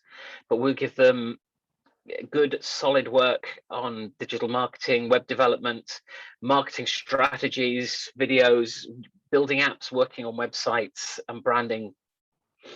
And then finally, we offer access to finance to help people to develop and implement new digital products, processes, services and systems. It's a 40% intervention rate, so we will give grants of between £1,000 and £5,000, at about 10% for euros, and they have to provide an additional, they have to put in match funding of 60%, so they put in more than we do to this. We give them, this can be for external consultancy, it can be for capital equipment and hardware. We work with those companies to ensure that what they want the money for is something that's useful, that it's going to work before we put the money in and before we bring it through. And so what I'm going to take you through now is a case study. Sorian Electronics are a local company to us. They have 50 staff, £3.5 million turnover. They work in the automotive engineering and manufacturing area, and they design and install autonomous robot systems for logistics and warehousing. So they're already in the space, but they needed to move further in the space, and they need to design and create something new and something more to make more impact in the market, so a whole new project. So we supported their investment in the new digital equipment to develop this technology, which would allow them to move into new markets of logistics and advanced engineering. The result of the money that we put in was this rather nifty automated robot that collects and moves equipment around warehouses. has been successfully launched and is starting to be delivered out to clients now. So as a summary, in Focus Digital, we have 5.5 people, full-time people on the project. It's been worth £4.2 million, which is 2.1 million from ERDF funding. We've supported nearly 500 companies so far. 51 of them have come through the workshops, and the webinars. Sorry, apologies. Rather, 170 of them have had the C4, which is the financial. 113 have been supported with one-to-one, and the rest have come through the workshops. So where we are now, we have this project runs until next year, until September next year, and we are looking at the future. We don't have the comfort of knowing that we can work within the ERDF funding systems. We are waiting for our government to tell us what we will be working in, but we are trying to identify the major digital issues of the next 5 years. It's an accelerating market. It's going to be competitive in terms of our need to, as a country, in the economic environment that's been created post-Brexit, to really get this right. And we're looking to find more creative ways to encourage businesses to make that change and to move up the digital ladder, to work with more and more business-changing technology. We also feel that there is, and this was mentioned in a couple of them, there needs to be a closer connection to skills, which for us in this country in business intervention, we've not been able to connect to skills. So thank you. That's Focus Digital in a nutshell for you. Thank you. Thanks. We can take one or two quick questions. Mart, I can ask one, yep, if you don't mind. Tess, thank you for the presentation. And I like the beginning where you said that workshops worked better than you expected. And this got me thinking about, do you somehow follow up on this as well? Because I can imagine, a person comes to a 8-hour, 12-hour workshop, they take a lot of notes, they get a lot of knowledge, they are very excited, maybe also they thank you a lot, but then they go back to their real life and they realize that implementation is maybe harder than this nice consultant was telling me, or just life that has its own other duties involved. So I'm just curious whether you follow up on this workshop somehow, or is this something that you just sort of, it's a gut feeling that you see that people are engaged and then you do see some results in the end in the region, the companies? So there is a definite follow-up, an active follow-up on everybody that attends a workshop or anybody that we have a reference to. We don't just call them once and, oh, you're not interested, that's fine, we move on. We're aware that it takes some time, but there is a dropout rate. Some of the interventions are quite basic. We're intervening at basic to intermediate levels. The region has lots of intervention at higher levels around 5G and robotics and AI, but they all deal with much smaller numbers of people. And there is no connection through it. And what we're looking to try and do is find a way to connect those better and to help companies through that journey, because economically in any region, and in what I heard in previous presentations, is there's a huge tail. We know that it existed. This is why we wrote this project in the first place, why we pitched this project, is that there's a huge tail of companies that need to even get started, to take the first step up the ladder, or to move off the bottom rungs. And we can only do that by keeping in contact with them, by showing them the opportunities, and by having conversations with them about how that develops. Okay. Maybe a quick question from my side. Yes, please. In the example of the topics you showed in the workshops and activities, there was a lot of, I think, marketing, branding related things, social media, website, and so was that on purpose, or was that the result of what the people were asking for? It's from the demand. So when we originally put it together, we knew we would be covering digital marketing and social media and things. We put a graphic designer into the team with strong digital experience and digital background in change. We actually have 2 graphic designers in the team now. Okay, perfect. It's where the demand was. But as somebody who came into this area of actually running the projects from running Interreg Europe projects on digitization, the Future Econ project, which is where this was described as a good practice. Yep.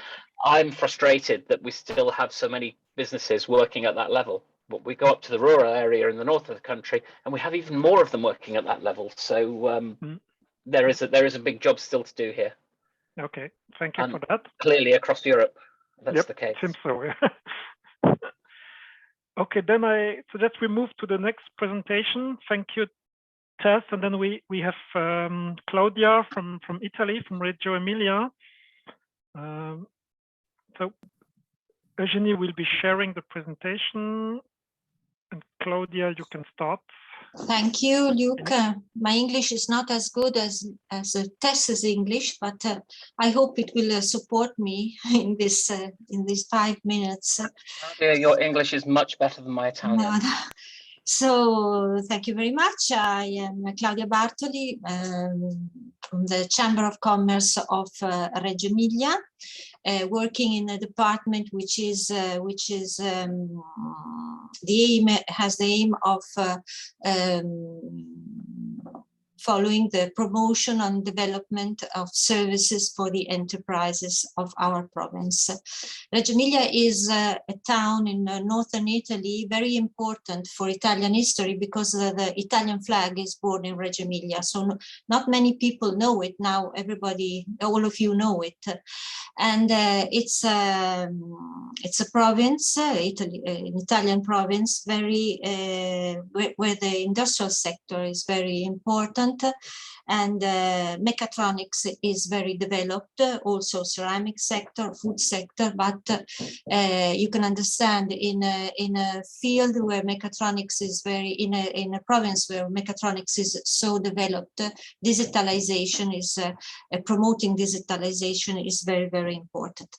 So I have the honor of telling you the story of PID, Punto Impresa Digitale, the Italian Punto Impresa Digitale, which goes Digital Business Point in English, which is a best practice, but not recognized at an European level, that in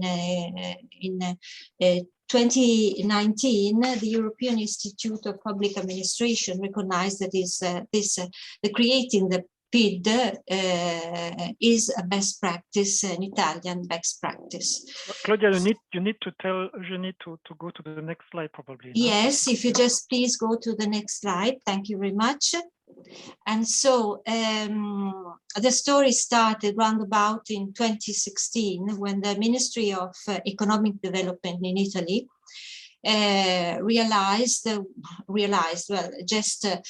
decided to develop a specific policy for digitalization, because there is a structural problem, but not only in Italy, I think probably in all Europe, that small enterprises have a very difficult approach to innovation, to research and innovation, politics, and also really didn't know at that time which were the European and Italian digitalization policies. So the Ministry of Development decided to implement these digital points in each Chamber of Commerce in Italy, with the coordination of the Italian Union of Chamber of Commerce. And you can go to the next slide, please. Yeah. Okay, so the policy was so each digital innovation point, each punto impresa digitale, it's easier for me in Italian, had to put up a basic level of services for the enterprises. So that it was granted at the national level that in all provinces there was a basic level of knowledge and services for the enterprises of each province. And so these services were dissemination of knowledge on benefits of investments in enterprise 4.0 technologies, supporting companies in understanding their digital maturity and identifying priority areas for action, strengthening and dissemination of skills related to enabling technologies, business orientation towards digital transformation support structure and technology transfer centers, stimulating and supporting business in carrying out industrial research and experimental development projects. So if you go to the next slide, please. So, of course, PID are only one part of this strategy. The other part of the strategies are, of course, the Competence Center and digital innovation hubs. So the Chamber of Commerce with their PID offices had to bring enterprises more in touch with the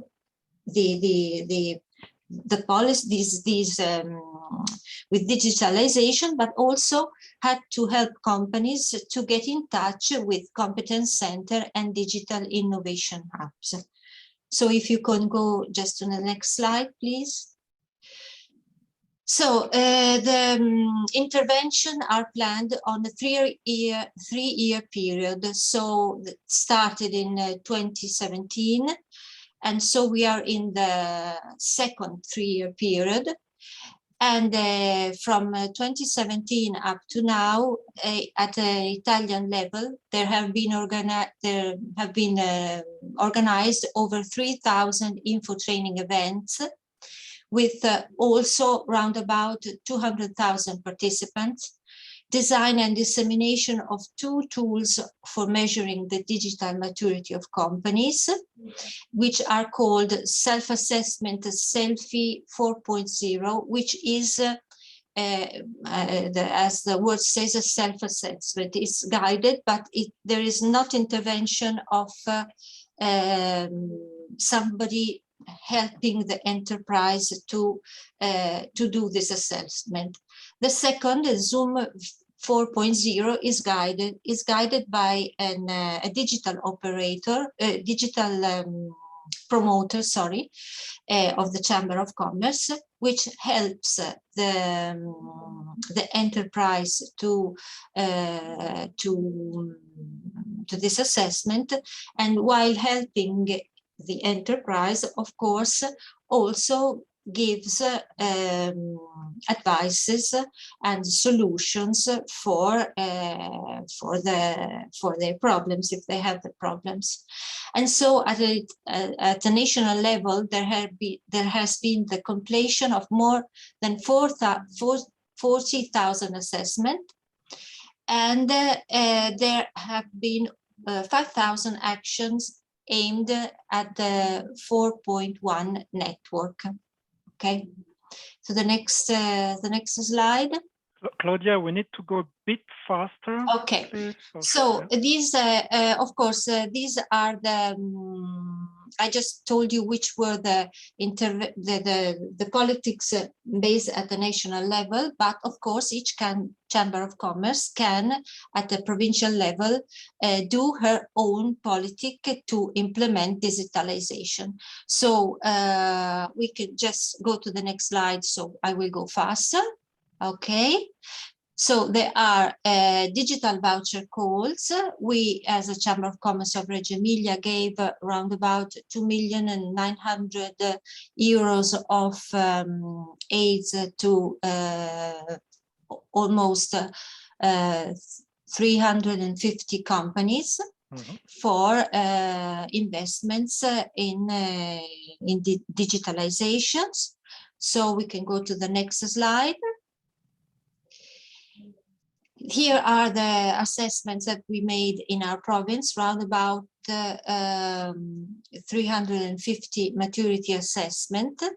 you can see that the number of the enterprises which received money and made a maturity assessment are almost the same, because we make sure that before having money, each company has made a digital maturity assessment, which is the most important thing, because of course enterprises that are interested in money, but it's not only a question of money, it's a question also of really realizing which is your level of digitalization, and putting and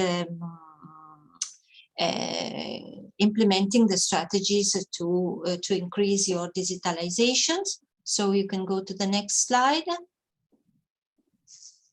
So we make one-to-one, sorry, just go back one slide. We made a one-to-one assistant meeting with companies. These are the numbers, 224 one-to-one meetings. We made, if you can go to the next slide, a specific agreement with the University of Modena and Reggio Emilia, because the university is really called University of Modena and Reggio Emilia. It's a university working for 2 provinces. And because it's another problem in Italy, the making enterprises and university get in touch and work together. So they could work this time to develop a process and the product improvements. And this agreement was took place in 2018 and 2089. So we can go to the next slide. A partnership, a very important partnership with Technopole of Reggio Emilia, because of course all in innovation, Technopoles in Emilia-Romagna and in Italy are very important, because they are the sort of the center of all the innovation strategy at the regional and at the provincial level. So the partnership is a partnership to organize a seminar, to organize one-to-one consulting and specialized support, and dissemination of technological transfer, which we made also with university, and which we made also, you can see at the next slide, with BIREX, which is a competence center, because of course each seminar and each one-to-one consultation you make with different actors give different, give more and different, how can I say, the term is difficult,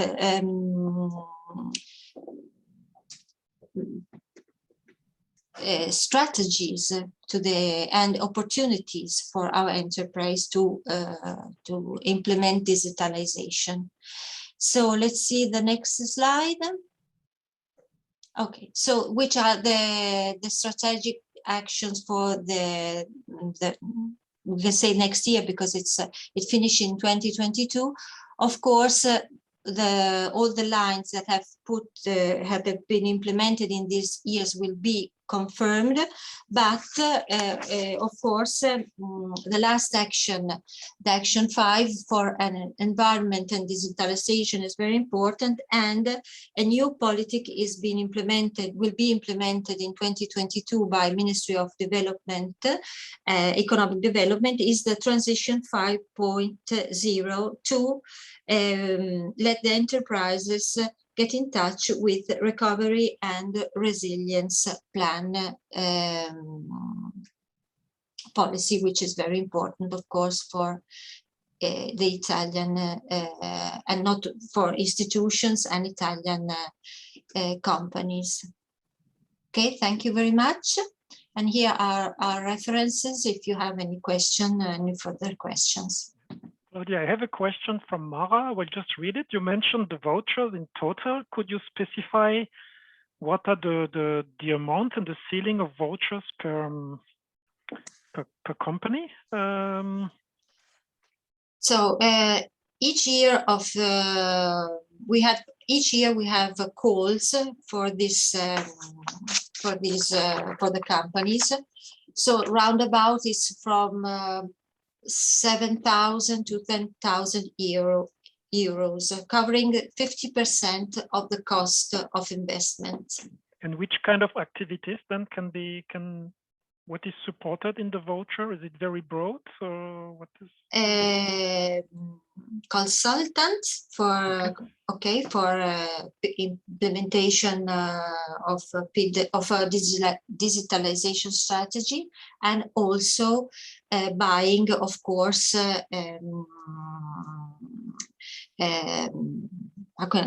goods, equipment, okay. Yes, okay. for this strategy, but they must be both. You cannot just buy equipment or just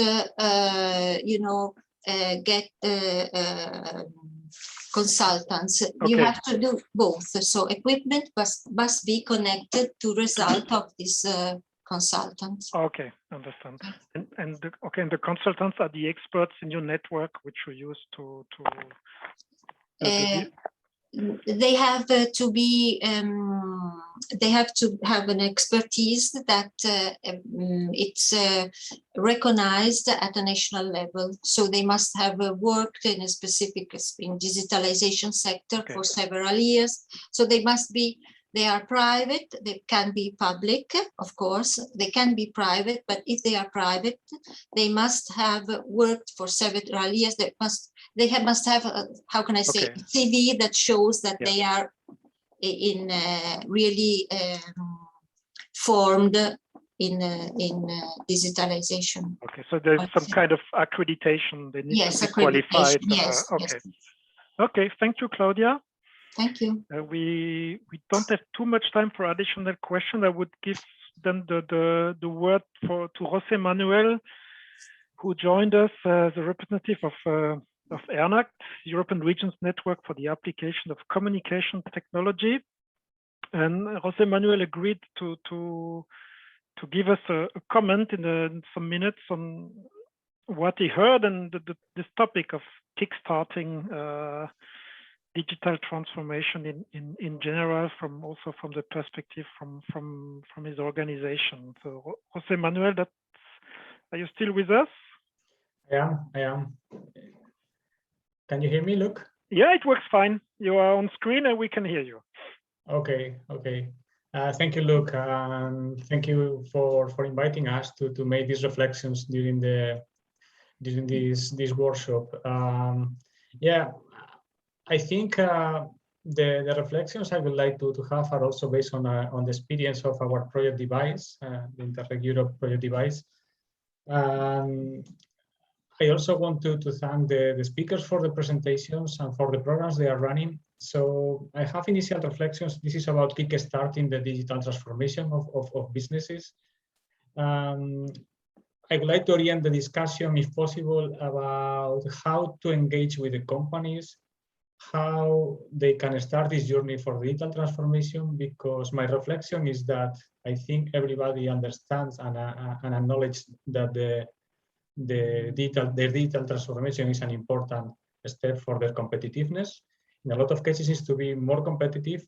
In other cases, are to survive, because, for example, we have small companies that are part of a value chain where they are, for example, providers or bigger organizations that are more digital, and then there is this gap that they have to cover if they want to continue to become providers of those organizations. But on the other side, I see that the regions and the organizations are providing enough solutions to the companies to initiate this journey. I have seen, for example, a lot of programs in other regions that I don't know if that has happened to other regions, but I know cases where an organization is launching a program and they have enough resources to support companies, but the companies are not taking the opportunity, or they don't start that journey. So it's not a matter of resources in a lot of cases. It's a matter of how to make effective those resources and make them useful and attractive for companies to join those programs. So I was also thinking or taking some ideas from Mara's presentation about companies to be honest when they are making that digital maturity assessment to compare with others, but not about that competition, but I would like maybe to ask the speakers or other attendees that are in the call that if they have tried, for example, to show evidence of the results that companies can have by starting this digital transformation. I mean, a lot of times we are looking to what our neighbor is doing.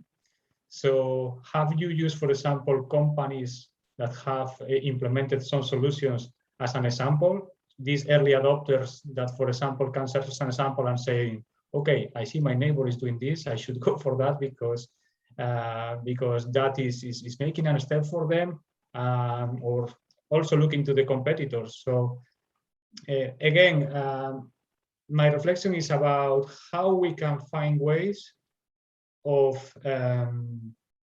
animating companies to start the journey. I think the means are already there.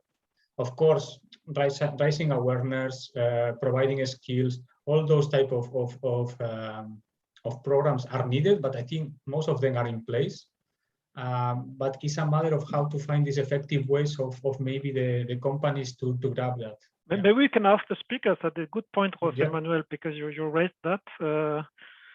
Tess, Mara, Claudia, what is your experience? How do you addressed that partly in the presentation, but maybe we can shortly come back to that. Mara, please, you raised up your hand. Yeah, I would like to say that really we can do a mass marketing campaign, but also each company actually wants to be addressed individually. How do we do it in Latvia?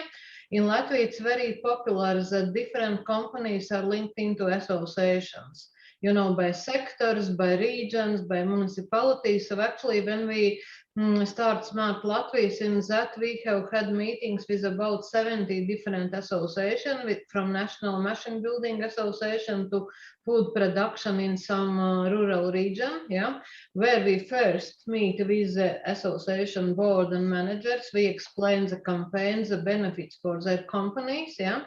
Then it's not us, ICT Association, or not even Ministry of the Economy sending them invitation, but it's their association, their sector, yeah. This is the first way. The second way, when we have some companies which have done the digital transformation in the sector, then at the workshops we invite them to present their experience. You know, it's not ICT company telling, you know, in forestry you can do these solutions, but it's forestry, maybe small company telling, you know, we are 10 employees, we have, you know, this sector where we are working, which technologies, how do we use drones, how do we use finance management sector, and it works much better. But of course, it requires a lot of time from us. But it's also, we need to understand that the major value for the SMEs and micro companies, it's not a money, it's a time. Yeah. So we need to find the moment when they have time. Yeah. Thank you, Mara. That sounds, and also I remember Eistein at the beginning mentioning this proximity with the business gardens. Now it's very important now. Tess, I see your camera is on. Yes, I think that the question that Jose Manuel has asked is very much the most important question we face at the moment, which is how do we get people to stay engaged across this journey? Because I don't think there is an easy answer. I think that it is something that's going to be a matter of survival for businesses within the next 5 to 10 years, that they are properly engaged on this journey and they have started it, and that they are continuing it. My fear is that we often help a company with some digitization and they stop there. And this goes back to the conversation we had earlier with Professor Kölmel about the comfort that companies have in their older business models and the reluctance to change from the old ways of doing business. And their old ways of running their businesses. That's as much as I have, really. I don't have an answer yet. Yeah, that's a good point. That's some start point for a project usually, no? I plan to spend the next 3 years doing a doctorate in this. Yeah. Claudia, understanding this. thank you. Claudia, make you some. You also you try to be close to businesses with as a Chamber of Commerce. Now you try to. We must say that now enterprises are aware that they must face with this problem, and so there is no. It may be a problem of time, it may be a problem of money, but they know they realize they have to face with this problem. And we must say that in Italy, associations are working strictly near with the Chamber of Commerce to promote this to promote digitalization in companies. So we don't really have, now they are aware of it. I think that COVID also in a sort has given more, they are more aware now because they realize that digitalization can help them to face this problem also. Okay, so, thank you.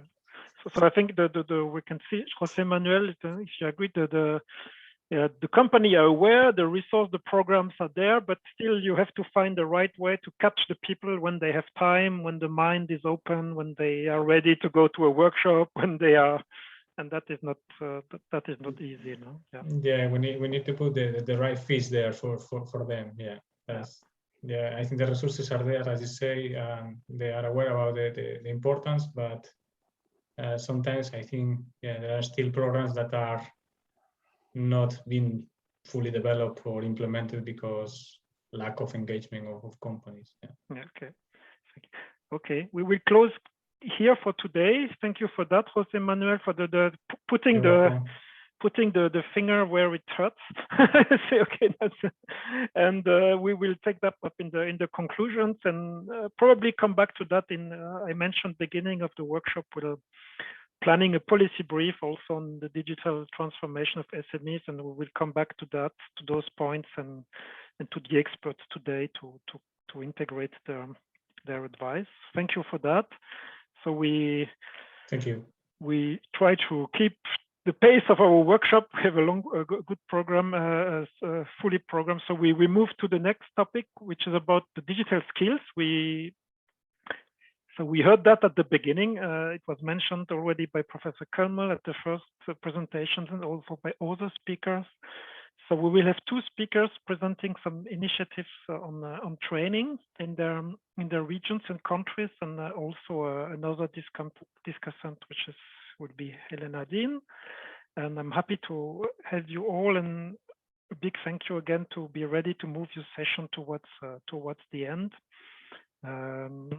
Goodbye to those who have to leave. I know in some countries it's already also an hour later. You will have access to the recording and to the materials on the webpage, so that's not a problem.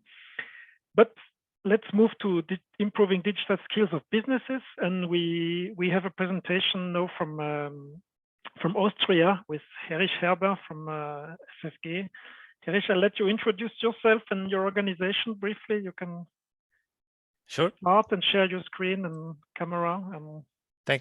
Thanks very much, Luke. I'm trying to manage with the presentation first, and we'll be here in a second. Yep. So I think you should be able to see my presentation now. We see it and it's fine, and we can hear you fine. So very good.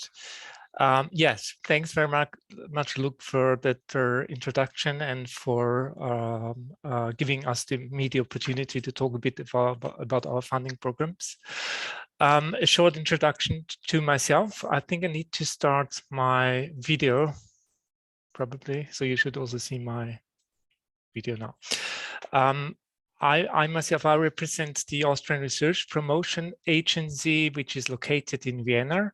We are the national funding agency for industrial research and development in Austria, and we manage a portfolio of funding programs in that area. we run various programs which also focus on qualification in research and business. Throughout the last years, we have particularly also been requested with developing funding programs, particularly for digital skills in research and industry, and in particular with this focus on new technologies. And we're doing this in cooperation with support of the Austrian ministries. The funding program I'm presenting today is the Digital Pro Bootcamps program. I try to get to the next slide. The Digital Pro Bootcamps program provides funding opportunities, particularly for SMEs in Austria that are trying to develop digital skills of the employees in specific high-level fields of digitalization. So why are we doing this? There's a few reasons, of course, behind. First of all, we see that there's a really growing need of digital skills in all industry sectors. And we know the digital skills of companies and of workforce are the key to international competitiveness and growth. This is the main target of our program in that context. Also, we do see a big gap between companies, large companies and SMEs in terms of the degree of digitalization and also in the degree of the level of digital skills that these companies have. As many other countries certainly experienced over the last year, the corona pandemic has brought a big digitalization boost to larger companies and to industries particularly, but also to specific sectors like tourism, for example, and commerce. Whereas some SMEs and some sectors really struggle hard to catch up with that digitalization. So we need to bridge that gap. And third, the prevalent skills gap in digitalization needs upskilling of existing staff, not only new staff. We need to upskill existing employees of companies. This is a big requirement. That's why we have set up, in cooperation with the ministries, this Digital Pro Bootcamps funding program. And I would like just to explain briefly the main characteristics of a project which would be funded under Digital Pro Bootcamps. What are Digital Pro Bootcamps projects? Digital Pro Bootcamps projects implement intensive digital skills training for employees of companies in Austria, particularly for SMEs. The training usually has a duration of several weeks, and it is implemented from the methodical perspective as a boot camp, which means intensive joint training programs. We have seen that new technologies such as big data, artificial intelligence, automation, etc., you can name other technologies that demand new training concepts. And the bootcamp that we focus on this funding program is one of these new methodologies for new training concepts that we found interesting. Third, the funding program funds, this funding program I'm talking about funds the design and implementation of the bootcamp. Why does it also fund the design? It does because we know that their boot camps really need to be precisely developed or in cooperation with the companies taking part. That's why we also provide funds for the preparation and the design of the boot camp. A main aim of the Digital Pro Bootcamp project is to teach advanced digital skills and particularly also practical skills that they can implement in their everyday business. For example, data science skills, which they use and need at their particular workplace. So in a typical Digital Pro Bootcamps project, participants build up on existing skills. So we want participants who are already high level with the skills in these areas. We also want them throughout the training program to work on IT projects to practice their new skills throughout the training already. And we also want to deepen the knowledge by having feedback together with our experts throughout the training. So feedback and reflection is a very important part of these projects. The trainings are designed by specific scientific partners, and to do this design in cooperation with the companies. It is very much important for the success of boot camp that the training is tailored to the practical needs of the companies and the very participants, the employees. So that's what we do here. And we also know that agreements are very necessary. Boot camps are highly intense training programs. So companies need to send highly motivated staff members to the training. And we also want the companies, before they start the training, to agree on specific concrete IT projects that the trainees will be working on in every day. So this needs support from the companies and commitment. You see here a table. We have with two different calls that we have launched from 2018 to today, with a focus on bootcamp training. We launched the first call in 2018, followed by a second call in 2020.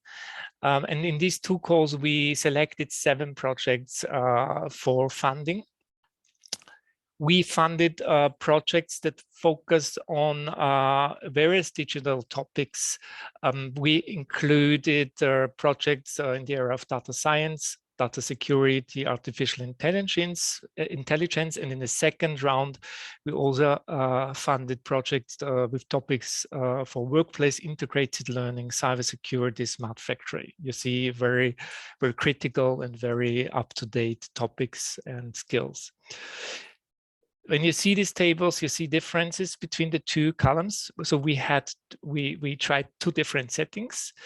In the first call, we had a larger size of projects funded with a maximum of 500,000 euros funding. And we reduced that in the second call to smaller sized projects because we learned from the first round that it was difficult for companies to wait with the new skills in a longer project. So we also reduced the duration of the projects because companies wanted the new skills to be ready quick, in a rapid format, and they wanted to bring in those skills in the business immediately and not in a 1.5 year projects. The funding varied between the type of the partners. So we had funding of 50% for larger companies to 70% of smaller companies. We heard today that money is not the big problem. First, it is also at the time that the companies have, but they're in addition to the time that we know small companies have more efforts in bringing up the financial needs for that. So that's why we have higher quotes for smaller companies. So you see there's been differences between the 2 calls, and we're constantly learning from the 2 calls. And that's why I just conclude here with a couple of learnings we had from those 2 calls. First, the format of the bootcamp has contributed much to reach the target groups, especially the SMEs, as well as objectives of the program. So we have been highly effective, I would say, with respect to the goals we have set with the first 2 calls. Some projects are still going on, so we are still not able to measure the final summative impact, but we already have feedback from many projects that it turned out effectively. Then we also know that there needs to be a strong company involvement in the design of the training, and we also need to think about the accurate duration of the bootcamp in order to have an effect. As mentioned before, from the feedback of the first call, we learned that the training duration, which was 9 weeks for the first call project, was too long for most companies. They were not sufficiently able to to allow the employees to take part in 9 weeks boot camps for time reasons. So we reduced it to 4 weeks of boot camp training in the second round, where we had very positive feedback on that. The third point is the intensive cooperation of the consortium had a positive impact on the mutual knowledge transfer between research and companies already in the preparation of the boot camps, in the design, but also throughout the training. This mutual knowledge transfer between experts and company and trainees, but also between the trainees in the IT projects and reflection rounds was very helpful for them to build up on that in the everyday business, but also it helped to increase cooperation between the companies after that training project. Fourth point, IT projects and peer learning activities during the training contributed positively to the rapid transfer of skills into the practice. Practical experience helped them to create a better and broader understanding of the subject. And last but not least, parts of the bootcamp were successfully converted to distance learning during the coronavirus pandemic. In the first call, it was considered that the bootcamps are to be implemented as a pure face-to-face event. But we learned later, particularly throughout the pandemic period, that some projects were very successful in building up distance learning bootcamps, and also by using hybrid versions. So these are some conclusions. I now come to the end. Concluding this, our continuous learning process shows that the qualification is a very dynamic discipline, which always requires the methods and skills that are currently relevant and relevant tomorrow in the business. So we learned the boot camps is a format that can help in that way, but we still need to rethink and redesign our funding instruments, also the boot camps instruments, more precisely for future demands if we want to fund the best qualification programs that are ready for business. And that's what we are constantly working at. So I was passing through that a bit, looking at the time, but I hope it was interesting, and I'm available for your questions, of course. Thank you, Herbert. Maybe a quick question. Did you select the topics of the projects, or were they topics suggested by the applicants? Actually, in the first call, we were completely open to the topics. So we selected according to evaluation criteria, and these topics I mentioned for the first call were then chosen as the relevant, or the projects were chosen, and from these depended the topics that were funded. In the second call, there was a particular focus on aspects like e-commerce, smart factories, and data science. And as you probably have seen in the table, that most projects that we found now in the second round already address these three topics. Yeah. Okay, thank you. Okay, just looking at the chat, there are no immediate questions, so maybe we come back to you after the second presentation with some questions to all the speakers. Certainly. Mirjana, thank you for starting. You can put your presentation in presentation mode, and you are still muted. Oh, sorry. Okay, perfect. Okay. So my name is Mirjana Bucalossi. I'm working for Tuscany region, where I am responsible for programming vocational education and training policies, and of course European activities related to EU projects and also some other international networks. Today I would like to talk to you about one of our tools, the one belonging to our vocational education and training 4.0 regional strategies. And we started in 2017 working on this training strategies targeted to industry 4.0. And as you can see from this slide, since then we had different decisions of our regional council in 2018 and in 2019. and this was in yellow before the pandemic. Then we had 2020, and the world was changing the way we know very well, unfortunately. And today we have a new version of the regional strategies within the regional development plan, which cover the 21-25 period. And this document is aimed at reinforcing these training strategies and supporting better the digital transition. But since the very first version of the strategies, of course, the objective was to reduce the digital divide, first between, of course, different workers, because some of them are, of course, digitally literate, but some of them, they are not. And of course, between large companies and small and medium enterprises, because within our region, we have, of course, this kind of issues.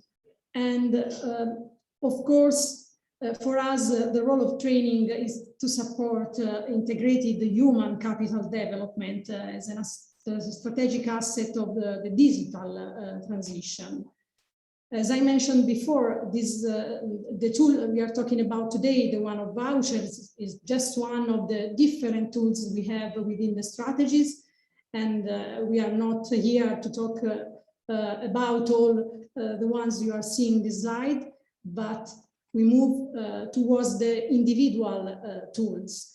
Of course, we are using not only for these purposes, the one of today workshop, but we use the vouchers also for some other kind of activities. But referring to managers and entrepreneurs, the aim is to update their skills just because it's fundamental, because they can make choices, they have impacts on different and strategic activities.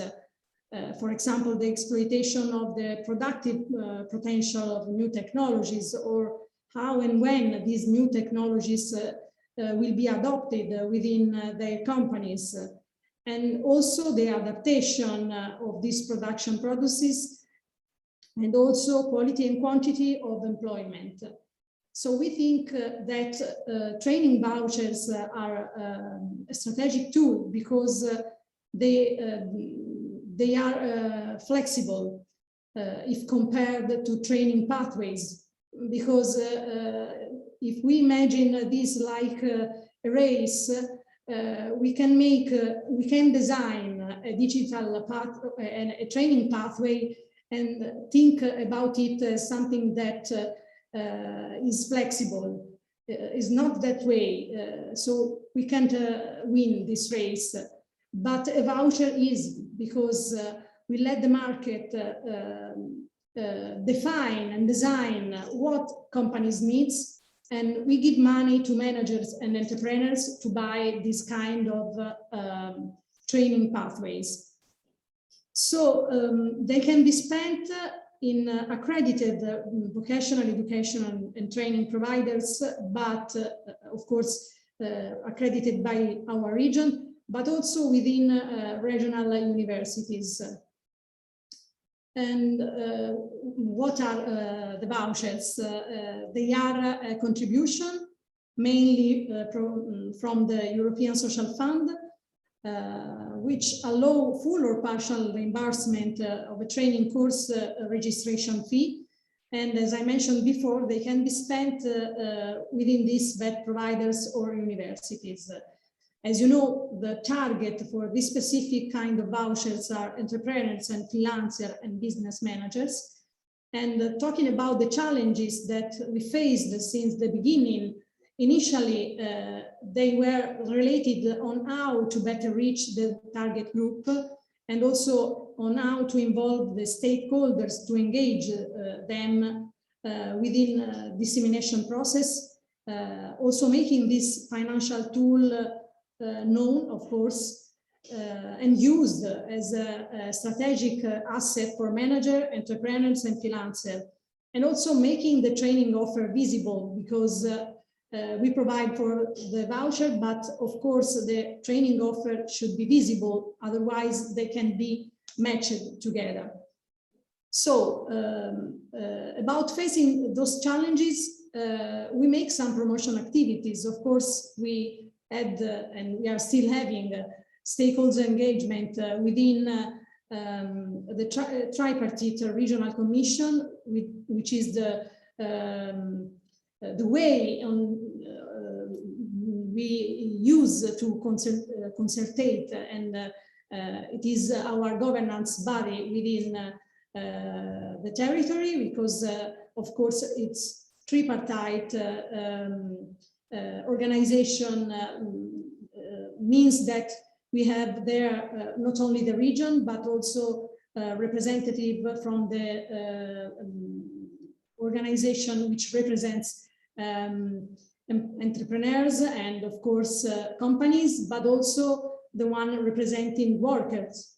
So this is very important, like a way to promote and engage those stakeholders. And of course, something more usual, like regular press publishing, social networks, and also TV. And about making the training opportunities visible, we set up a catalog of our training offer, which is not only the one belonging to the region and financed by European Social Fund or other financial tools, but also the one not financed by us, but that could be purchased with the money we are giving the managers and entrepreneurs with the voucher. So it is a tool that we can use to know about the training pathways, free or paid, which are available within our territory, and also to stay tuned and receive more information on the courses, because if I am interested in something related to digital technologies, but at the moment there are still not any courses, I can stay in touch just writing that I am interested within that kind of training pathways. And of course, we can contact training providers and let them know that we are interested in some kind of activities.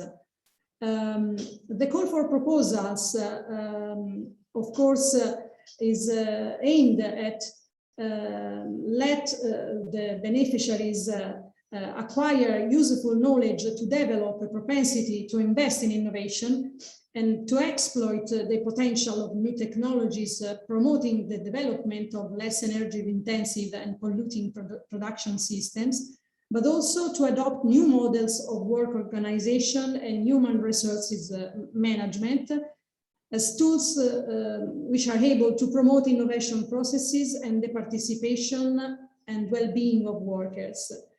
The maximum amount that can be financed for each voucher is 3,000 euros for entrepreneurs and 2,000 euros for freelancers.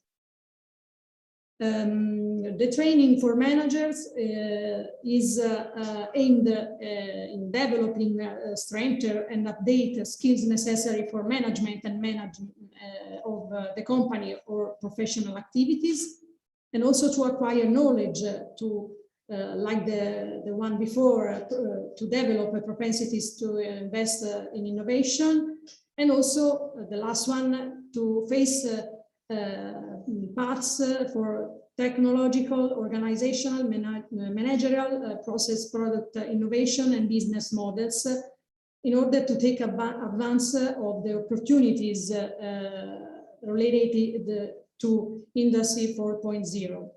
In this case, the maximum amount of the voucher is 2,000 euro, and the minimum cost of the training pathway covered by the voucher must be at least 200 euros. In this slide, I tried to explain you how the call for proposal works from a procedural point of view. We have, of course, an annual European Social Fund and National Fund work program, And according to the work program, of course, we have first a council decision, which is the one approving the general objective of each call, the total funding for the call, the evaluation criteria, and the targets of the call. And then we have the call for proposal, which define the specific objectives, the total funding, of course, again, the evaluation criteria and all the eligibility questions and deadlines or just-in-time submission. Then we have the submission of the project, and we have only online procedures, so people can access the online procedures, and they access with their digital identity, because this is needed for the rules, the national rules, of course, to access the services of the public authorities. And of course, then we have the phase related to evaluation, and then we approve the evaluation of all the process. Some data about what we've done starting from 2017. We invested 6.5 million euros for manager and entrepreneurs, and 5 million euros for freelancer and professional. Of course, as I mentioned before, this is a European Social Fund program and Axis A.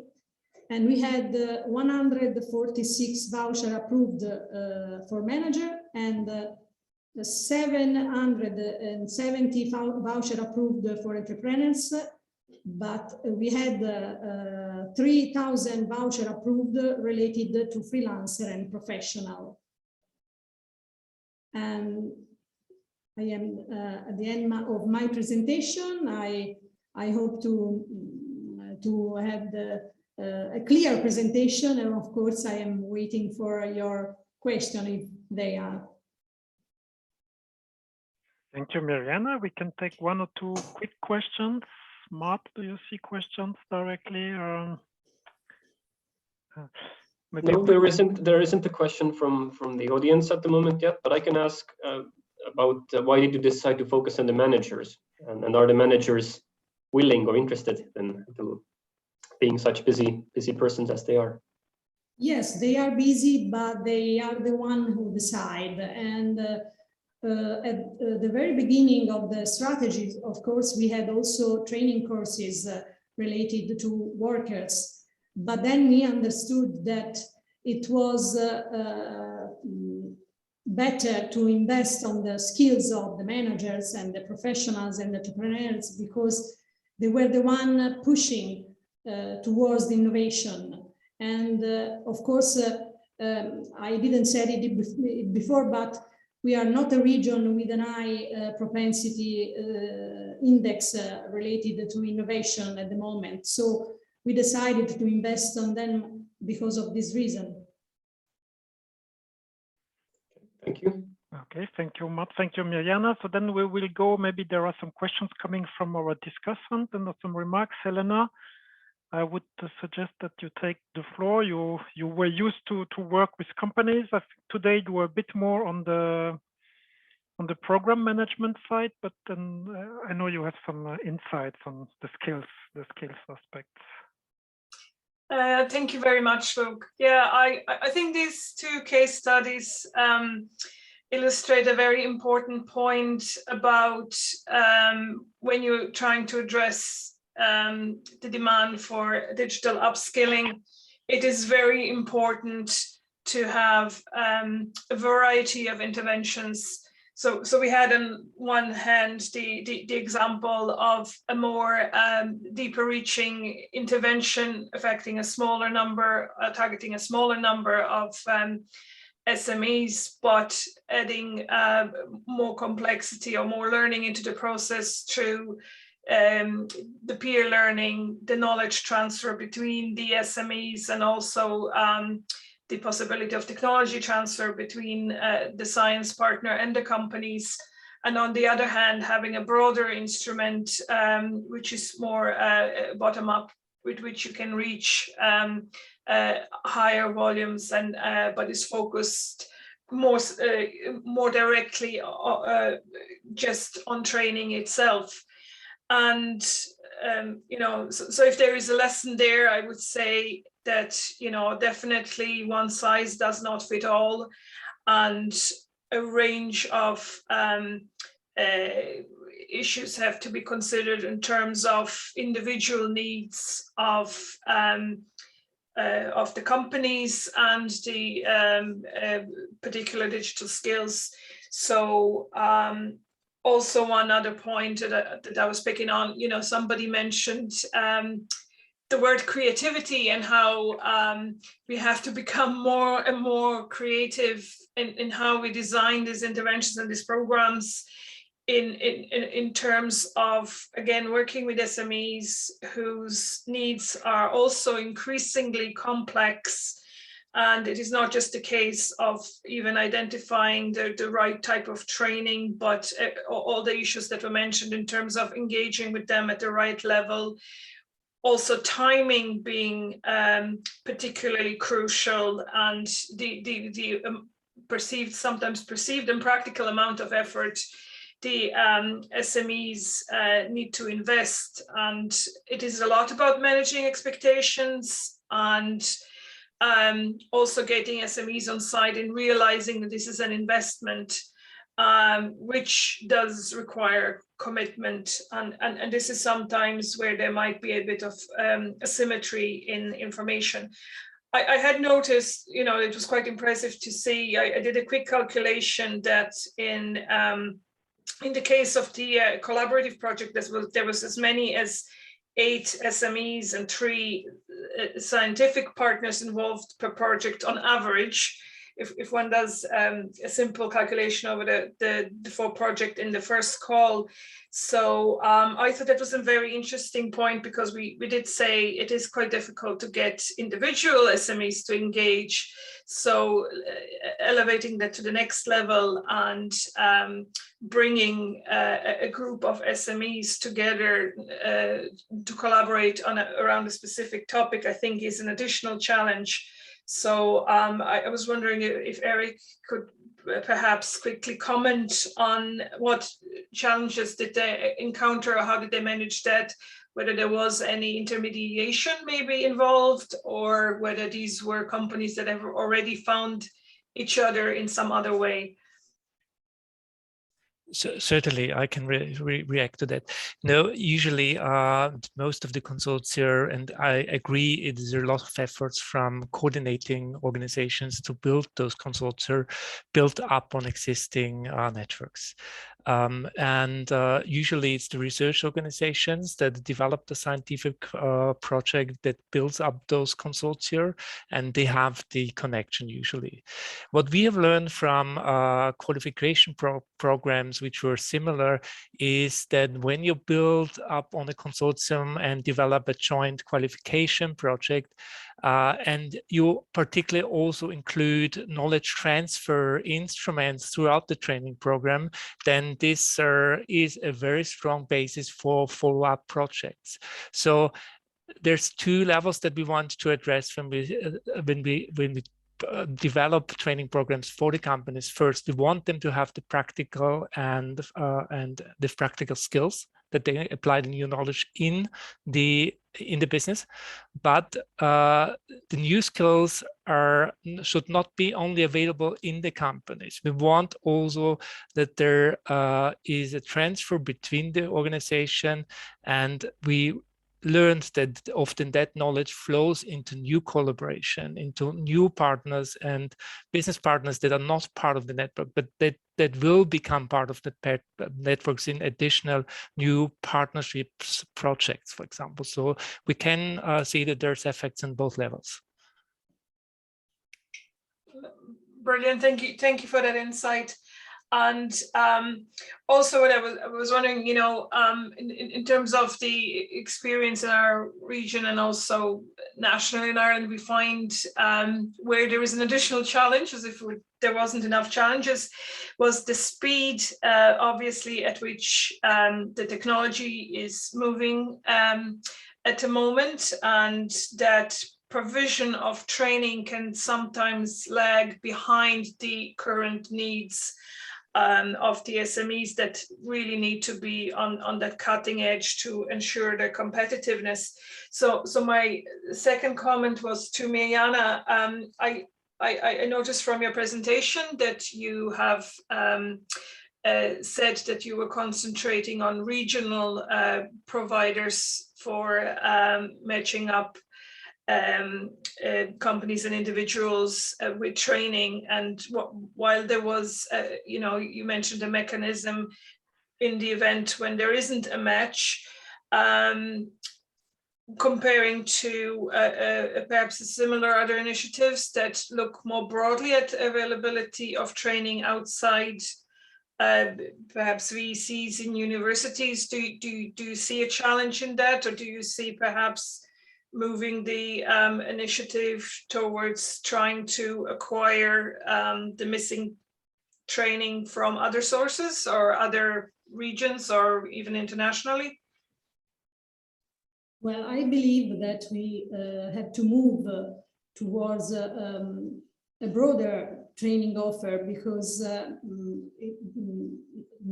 we don't have maybe all the training offer we need here within our territory. I mean, so I think it's important to make at the company disposal the broader training offer possible, because we can have some interesting training pathways maybe in other regions, or as you suggested, also from an international point of view. So we can be more flexible on this side, and to define the standards that we are expecting from this kind of training pathways. This is the only challenge that I believe we should encounter in this kind of opening to the other training offers. Just one, the standards, but I believe that we can face it, and so I think it could be overcome, and we should try to move towards this way. Oh, perfect. Thank you. Thank you very much, Mirjana, for that insight as well. Yeah, I suppose in terms of giving an example of local experiences here as well, we do have an initiative called SkillNet, which is supported by state resources, but which essentially encourages companies to come together and form mini networks around specific topics where there perhaps isn't a specific provision of training through mainstream means. That means universities or VCs, which we also have. So to speed up as well the availability of non-traditional training or more specialized training, as the case may be, but this has become particularly important around the topic of advanced digital skills. And I say the pace is really just increasing in terms of the way the technology is moving. So that is perhaps an interesting case study to look at from our perspective. And yeah, we'll provide the contact details, Helena. I have the links, and so I will include that in the materials. Yeah.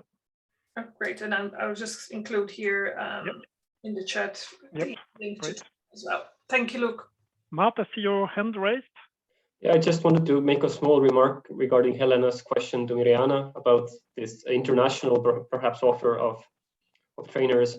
I think this links nicely to our previous online workshop on scaling up European SMEs, where we had a speaker, Rasmus, from the Creative Business Network, Copenhagen, and they have launched, I think from day one, an online incubator for creative industries. And he very clearly said that they see this as a competitive advantage because they can provide, talented mentors and trainers from the Silicon Valley and everywhere else.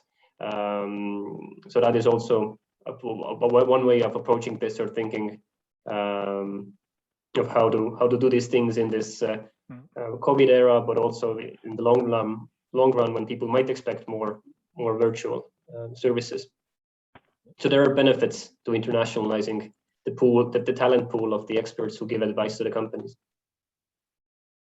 Thank you, Mart. I have another quick question maybe to Mirjana and Erich before we close the discussion on this topic.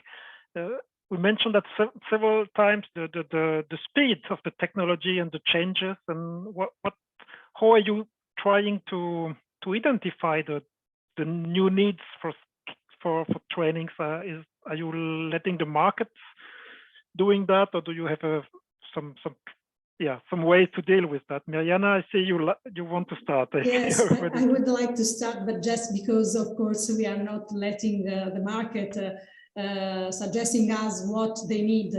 We are, of course, working in some other project activities for forecasting and, of course, anticipating the needs. And so we think that this is a strategic asset of our regional policies for training, because you have to anticipate and, of course, to adapt the training to what is going to happen, not tomorrow, but within some years, for example. And of course, you should implement tools that allow you to better define your needs. And also another important thing, I believe, in my opinion, is to train the trainers, because otherwise we are not making the things work in a good way. And this is very important. We are trying to work also from this side, because of course, training the trainers and let them know what the technologies, which kind of innovation they can improve within the training pathways, it's fundamental. So I think that we have to run, and of course, as I said before, it's not a race that we can imagine to win, but we have to try to be maybe in time, if not to win. Thank you, man. Erich, maybe also from your side, Certainly. As an agency, we usually cooperate with the ministries who provide the funds, and in the ministries, there's a lot of policy debate and stakeholder meetings, of course, where discussions are made about the development of technologies and skills that are required. Based on that, we are in communication with the ministries and take focus on specific topics. But there's a but, because our qualification funding programs are usually open to all different disciplines. When we have focus on digital skills funding, we don't limit it to specific topics, but we do address our exemplary specific topics, like we did, as mentioned before, for this course, where we want to have a focus on, but this does not exclude others. What we learned regarding new skills is that only digital skills are not sufficient today. Of course, we more and more identify this needs to be in line also with new soft skills, new problem solving skills, new skills to work in a team. So we need to cross-link these disciplines, and that is why we don't want really to specifically address a specific technology in the digital skills sector, because it's much more about that. But we are in constant communication with stakeholders, and that what targets our progress. Thank you. I think that's nice concluding words for the discussion. It's not about only the digital, and we've seen that at the beginning with presentation of Professor Kölmel. It's about the mindset, the transformation, working together, and there is a lot more to that than technology. Absolutely. We need to adapt to the demand of the market, and the demand goes far beyond the technology and just say business scenarios, new business models, etc. And this requires so much. So this is what we try to also have on the focus. Thank you for those words. I think we can all agree with that. I would suspect. I'm glad to that. Thank you. Thank you to Mirjana. Thank you, Erich. Thank you, Elena, for your support. It's already 5 o'clock, but I would say maybe some of you can take just a few minutes for Mart's presentation on rapidly on our services and on what's coming up in Interreg Europe. Just a few minutes, Mart, maybe from your side. You're muted, Mart.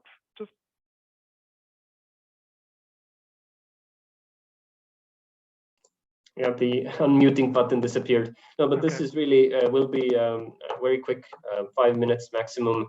In my presentation, I will just go over the services of the policy learning platform that are available to you still, and then a few words of the upcoming programming period for Interreg Europe.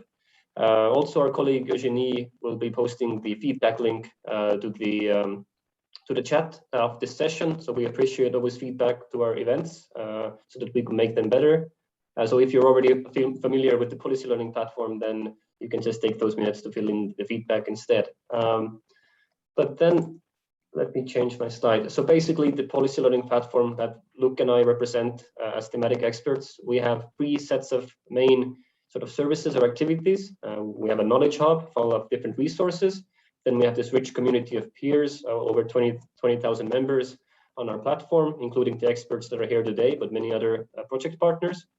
And then, of course, we have the expert policy support services that I will get to in a second.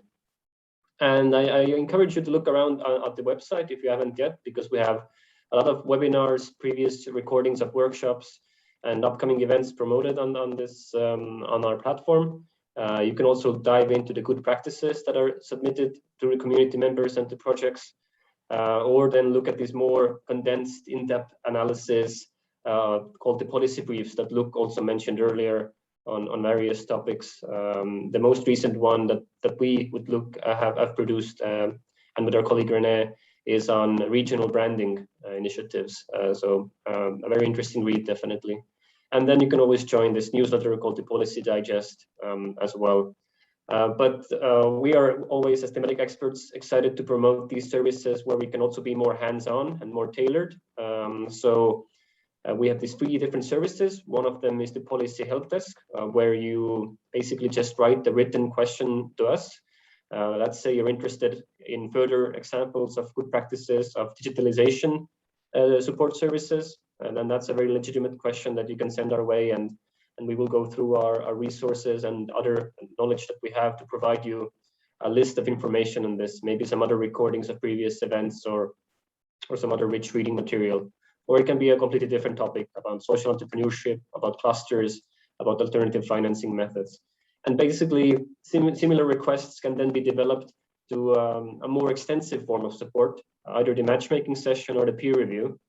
So the matchmaking session is one where you come with your very concrete policy challenge or question.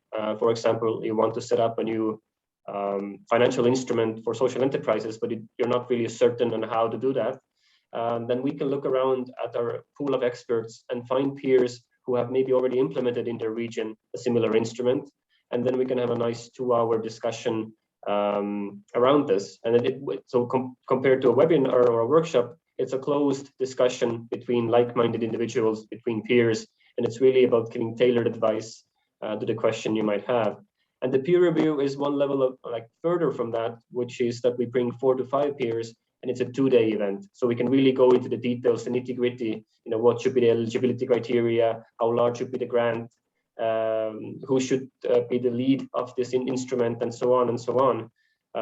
And both Luke and I are really believers of the peer review service, because we see that they provide useful results to regions who go through this process.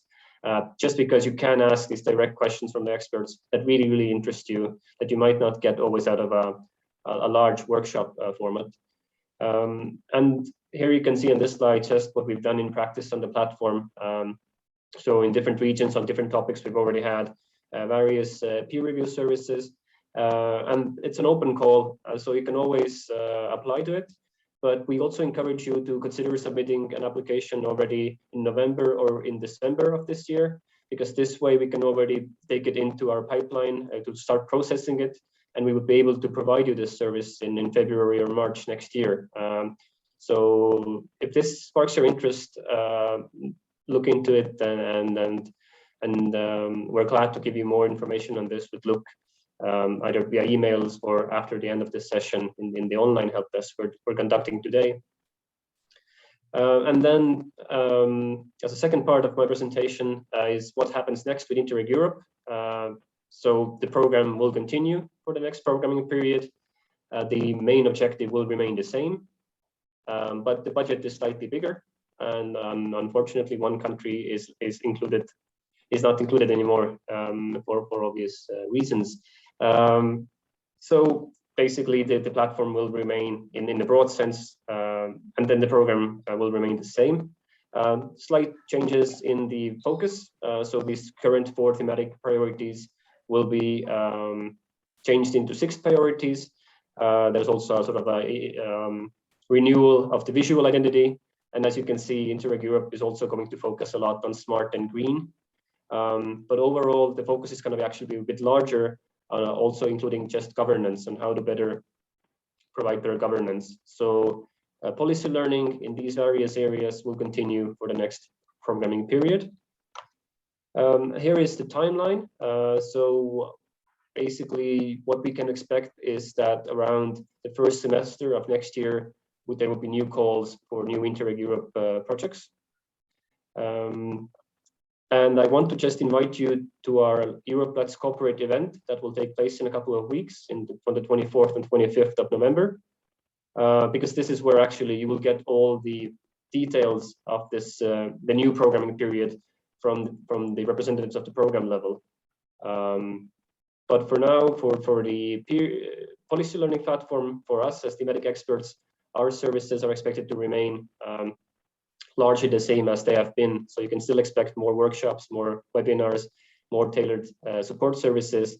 And regarding the projects as such, there are various simplifications and other changes, but the overall goal remains the same: to give a dice for better peer learning, for better policy development.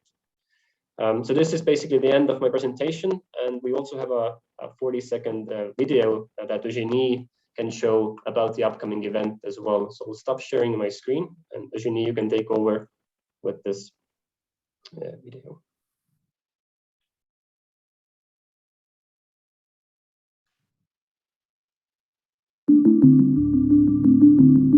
It is time to look towards the future of interregional cooperation. Join us, policymakers, practitioners, and experts from all across Europe to launch the next Interreg Europe program at Europe Let's Cooperate online on the 24th and 25th of November. Registration is open, so join us and hear more about what the future holds, what are the key features of the program, how to start sharing your project ideas, and how to start building connections for the future. Meet the rest of Europe at Europe Let's Cooperate. Register now and let's build the future together.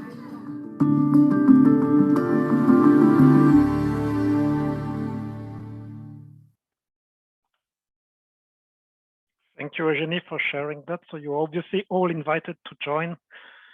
I think we're already close to 2,000 participants registered. So that's also an event of large interest. So it's not time to close with some minutes after time. Thank you for your understanding, and thank you for staying with us.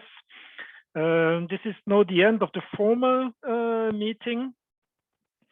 So as I mentioned at the beginning, you will find probably by next week, mid of next week, the materials, the summary of this workshop, the recording, the full recording also, so you can go back to that. I know also from many people, from some people, they tell us they register even they cannot attend because they want to access the materials, and so that's fine too, obviously.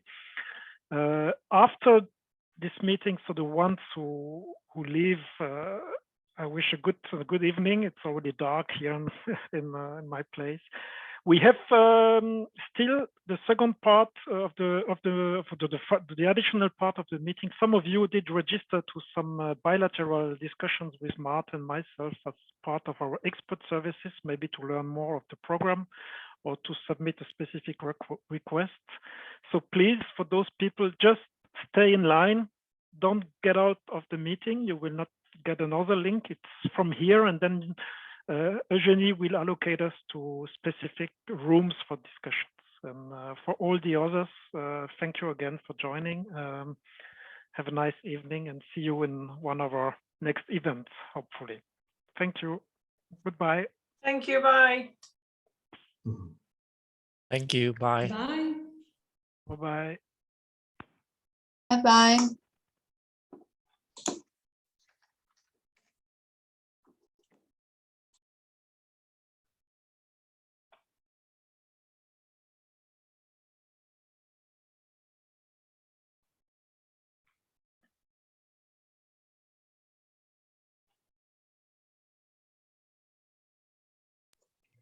So while we wait until